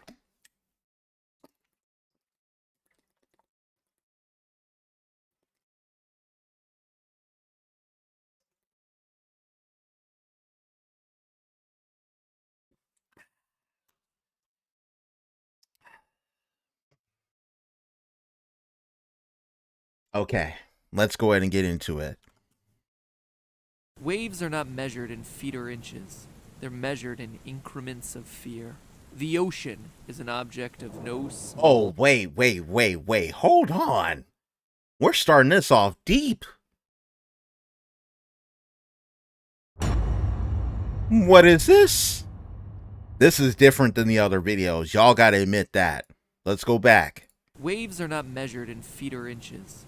They're measured in increments of fear. The ocean is an object of no small terror.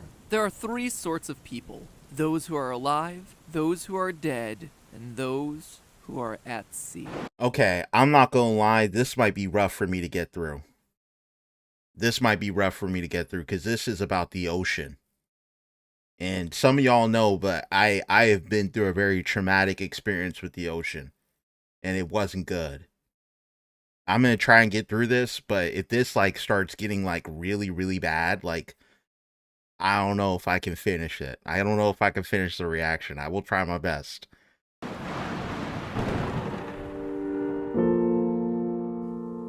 Hello, Internet! Welcome to Game Theory, where first off, thank you for showing up in force to our St. Jude charity livestream last week. With your help, we were able to raise $1,330,000 for children with childhood cancer. $1.3 million That's just 10 hours of time. That is money that is going to a purely good cause, saving the lives of children and kicking cancer's butt once and for all. I know we said it a lot during the live stream, but in case you weren't there, thank you guys, it's really awesome. It makes such a difference. I would cry literally too. Buying back the lives of children. All this money that is being raised right now is going to save more kids that are coming to the doors to St. Jude. So thank you guys. Thank you for being there. Thank you for showing the world that being a YouTuber or being a fan of YouTube, being a gamer, none of those things have to be dirty words. That is the power of communities united to make a change. And that's pretty darn incredible. And then, Oh my along with God. raising that amazing amount of money, I also got myself dunked, egged, and shaved by some of my best friends both on and off YouTube. Oh my God, all that in a live stream, yo, that's goals. That's goals. I want to be there in a couple years. I want to be there. I want to be able to do something like this for a live stream. Could y'all imagine the Nate Alyn Armadas raising money for St. Jude's? Come on. That would be crazy cool. And to this extent? Okay. I feel inspired. I feel inspired watching this. All in all, it was pretty amazing across the board. So thank you for being there, and thank you for helping to make December 3rd Okay, the Jedi. single proudest day. We appreciate you, bro. You go spend some time with your So now fam. let's talk about pirates. Yarr. You see, last time we started our deep dive into the underwater You mysteries just switch of it up like Minecraft's that. overworld, we first turned our attention to the Guardian and Elder Guardian mobs, pointing out that they definitely don't seem to be organic fish-like creatures. From their bodies composed of prismarine block to their inability to suffocate when left on land, from dropping crystals to launching eye lasers. You right, with Ninja. Decidedly non-fishy anatomy, these creatures of the deep appear to be more man-made than fish-made, almost as if they were intended to be a security device for the ocean monuments that they call their home, which obviously then led us to start exploring the ocean monuments. Buildings that, at least in my estimation, appear to have religious significance. The ziggurat-style architecture, the 23 support columns, the mysterious cube of gold hidden in the middle of the building, all of it pointing towards some sort of memorial dedicated to honoring a higher power. But you'll notice that during that last episode, I left things on a bit of a cliffhanger, leaving one key question unanswered. Who made these things? If the Guardians Captions and Elder unavailable. Guardians are some sort of machine or security device, well, someone must have created them. Same thing with the Ocean Monument. If these massive structures really were built as religious structures for god worship, well, who built them to worship those gods in the first place? The answer might at first seem pretty obvious, right? The drowned, the underwater zombies that swim around throwing their tridents at you and making underwater exploration just a big ol' headache. Because they're the only humanoids underwater, it seems like it clearly must be them, right? And it is! Or at least it's my theory that they're the ones who built these structures. Hey, that's what's up. 9 new members on the Discord server. Keep joining, y'all. Keep joining. Join up. Discord.gg/NateAliens. It's linked in the chat. It's linked also in the description if you want to join. I'm trying to get a bunch of members. I'm going to start doing some events with y'all. We're going to be able to play some Minecraft.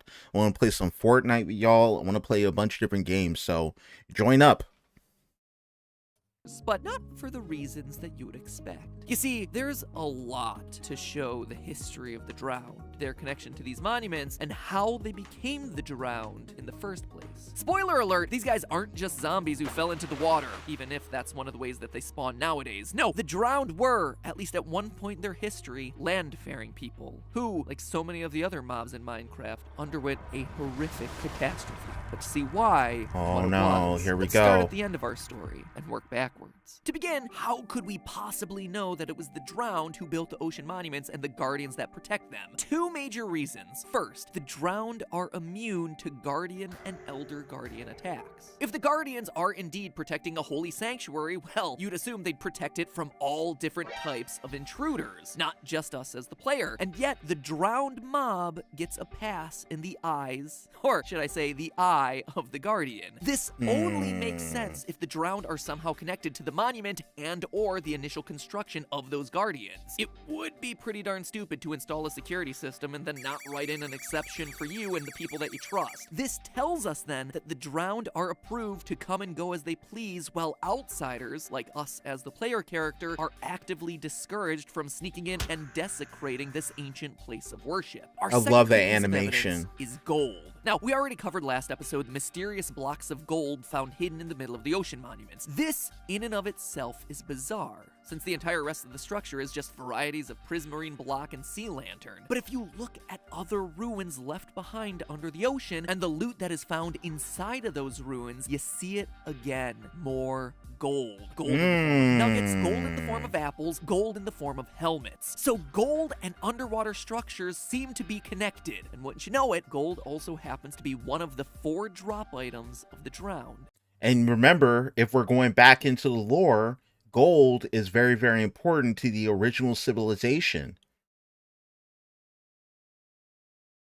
And it's the only weapons that the pigmen can use in the Nether.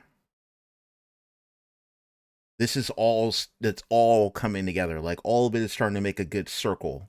With the other 3 being rotten flesh, tridents, and nautilus shells. And this gold connection immediately differentiates the drowned from normal zombies. Normal zombies sink when they're put underwater, and they drop not gold, but iron. So even though drowned do spawn from zombies that are dropped in the water, that isn't where their origin story lies, at least from a lore perspective. And that's the story that I'm most interested in today. So between being given security clearance by the Guardians, as well as being the only underwater creatures carrying a key resource that's found inside those structures as well as their chests, seems pretty darn clear like the drowned are builders. It also begins to tell us that the drowned, as well as all these underwater buildings, might not have always been underwater. Look closer at the ocean ruin loot lists. What do you see stand out? Wheat. And rotten flesh. Food was being What? stored inside of these chests for the people who once lived here. The meat has been kept in the chest for so long that it's gotten rotten, and the wheat, well, it just doesn't really go bad in this game. But if the drowned truly did build these structures, which it seems like they did, why would underwater I zombie appreciate you, creatures Upper need Moon. food? Heck, why would any underwater You have a great society, evening. living or Thank you dead, for be joining the growing and stream. storing wheat in its chests? Which, in case you know nothing about farming, is definitely not an underwater crop. This thing ain't no cranberry. Let's put a pin in that, because now let's look at the ocean monuments. I made a joke last episode about the monuments tending to spawn with sponge rooms built into them. Huge rooms with bunches of wet sponges just hanging on the ceiling. Haha, isn't that weird? Insert joke about a loofah room, let's talk about religion the rest of the episode. But what I glossed over for the sake of the time last episode, and what I want to point out now, is that those aren't just naturally occurring sponges. It's not like you wander around the ocean monument and just find sponges in the environment around you. No, these are dedicated rooms for housing the sponge as a unique resource. Now, for those of you who don't know the specific use of a sponge in Minecraft, it can suck up to 65 water blocks before becoming a wet and therefore useless sponge. It's most often used for drying out areas of the map, but again, why would an underwater civilization, an underwater ruin, need a storehouse of things used for sucking up water? The answer is, it doesn't. An underwater ruin doesn't need anything like that. But a ruin that's above the ground and starting to sink under the water absolutely does. That's So such what a am I trying to crazy say? What detail. happened here? What does some wheat and some sponges tell us about this civilization? Well, the evidence seems to suggest that we have ourselves a civilization that started on the surface, but that eventually got washed under the water. The question then becomes, knows whether this was the result of a major natural disaster like a tsunami or just slowly rising tides. To me, I'd say it was that latter option. The fact that sponges were being used in the ocean monument as a means of keeping it dry suggests that they were trying to prolong the drowning of everything as long as possible before it became too late. On a They side were note here, trying. you know that there's a larger Minecraft theory out there that members of the fan base have had for years where the whole Minecraft story is the end result of global warming? And, well, I'm not covering that particular theory today. What theory is that?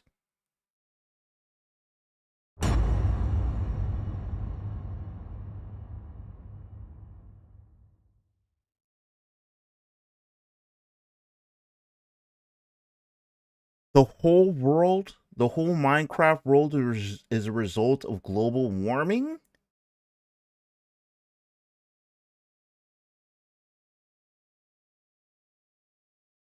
We're getting into some theories.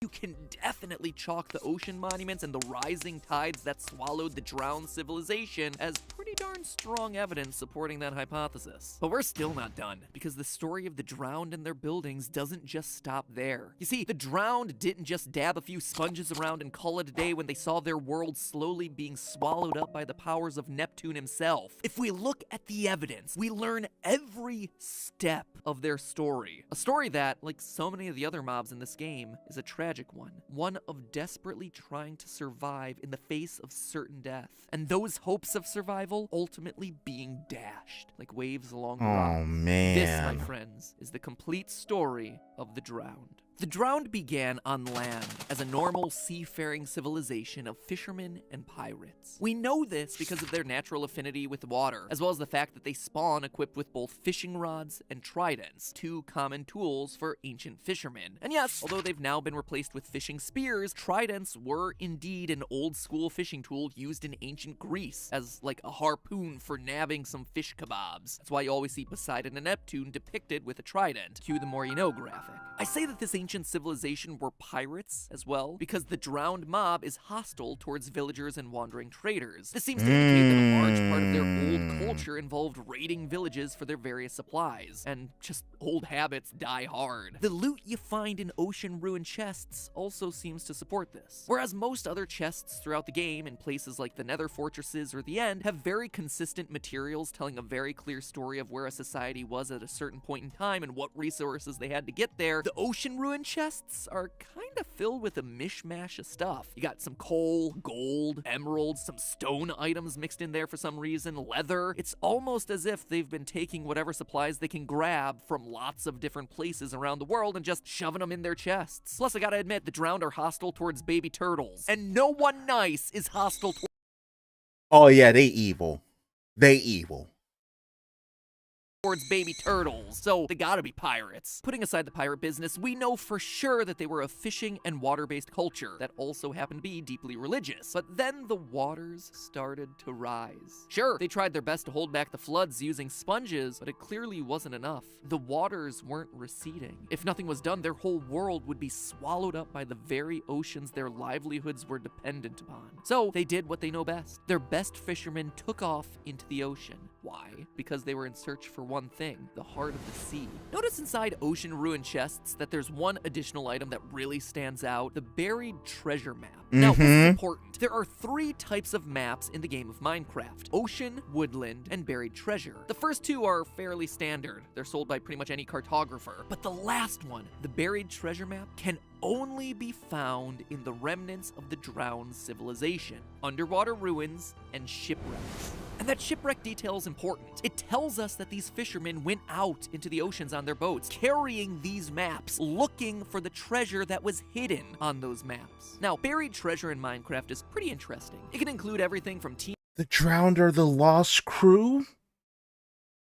Are they basically like lost pirates? That their souls just weren't solved, so they just keep going? Like Husk? This is insane. TNT to cake to chainmail armor. Basically, lots of different items can all be found inside of these hidden chests. And, like all buried treasure, most of the stuff you're gonna find is gonna be common, boring, everyday items that could probably just as easily have been crafted or bought at a store. But there's one unique item that can only be found inside these buried treasure chests. the heart of the sea. What is I that? suspect that this item was a bit of a myth to the drowned civilization. An old fisherman's tale about some mysterious object. An all-powerful blue pearl that could somehow allow a person to be master of the... I've literally never seen this item in my life. It clearly goes to show I need to play more Minecraft. I've never heard of this item.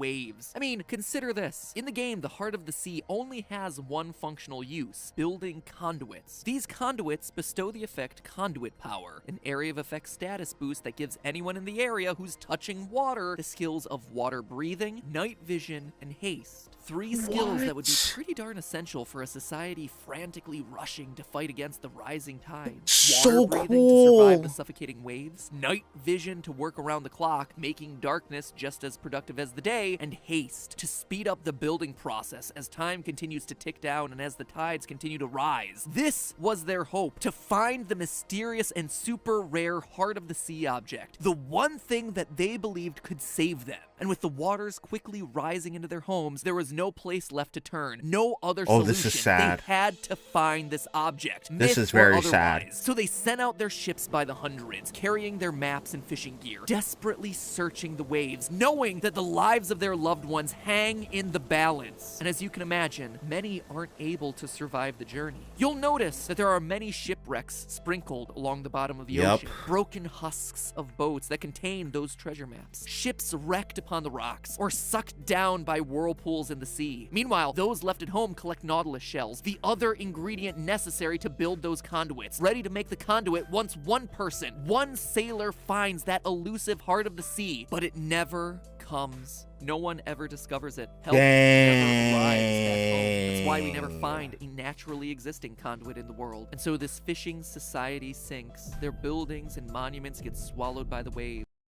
The fishermen cast out and buried in the sea. They become, literally, the drowned. As without the conduit's power, they choke on the waters of the ocean. They become the undead that continue to haunt and fish in bodies of water to this day. That's why they swim at our speed. They don't have our pace. That's why they still carry their nautilus shells, waiting and ready for when someone finally finds that one last item that could have saved them. It's also why, when you, as the player, are finally able to find that Heart of the Sea and construct a conduit, the name of the achievement is an odd one. Moskströmmen, the name of one of the world's strongest tidal currents that's located in Norway. It's odd, right? But in English, it's translated as the Maelstrom, a body of water so violent, the Maelstrom, that it inspired countless fictional authors. It's the raging currents that swallowed up Captain Nemo and Jules Verne's 20,000 Leagues Under the Sea. It's mentioned by Captain Ahab and Herman Melville's Moby Dick, and it's here in Minecraft as an achievement for doing what the drowned could never do. Survive the maelstrom of the rising waters, the waves that would rip apart a society, and finally conquer the waves. But hey, that's just a theory. I have chills. Thanks for watching. I have chills listening to that. I literally have goosebumps right now. What an incredible theory.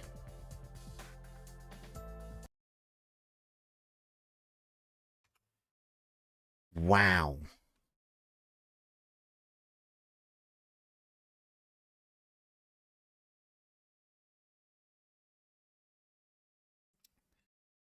Well, folks, I think y'all know what time it is.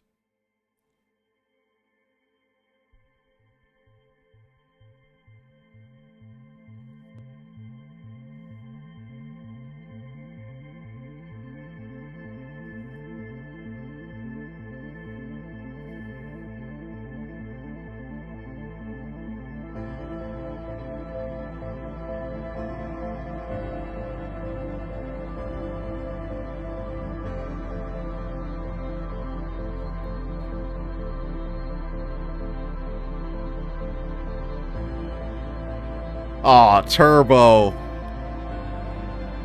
Turbo. Almost.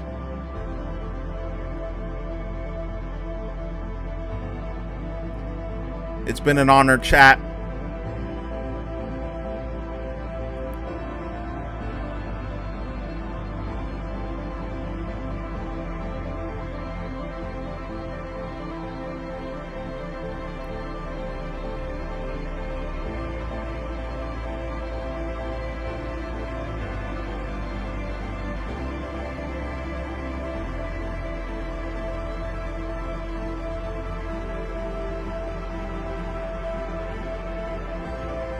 I love y'all too.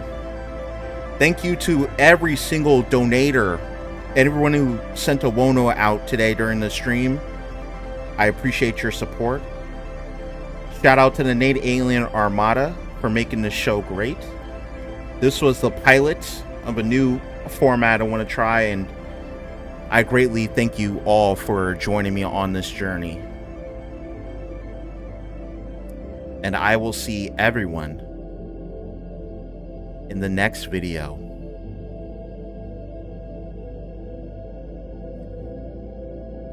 Peace.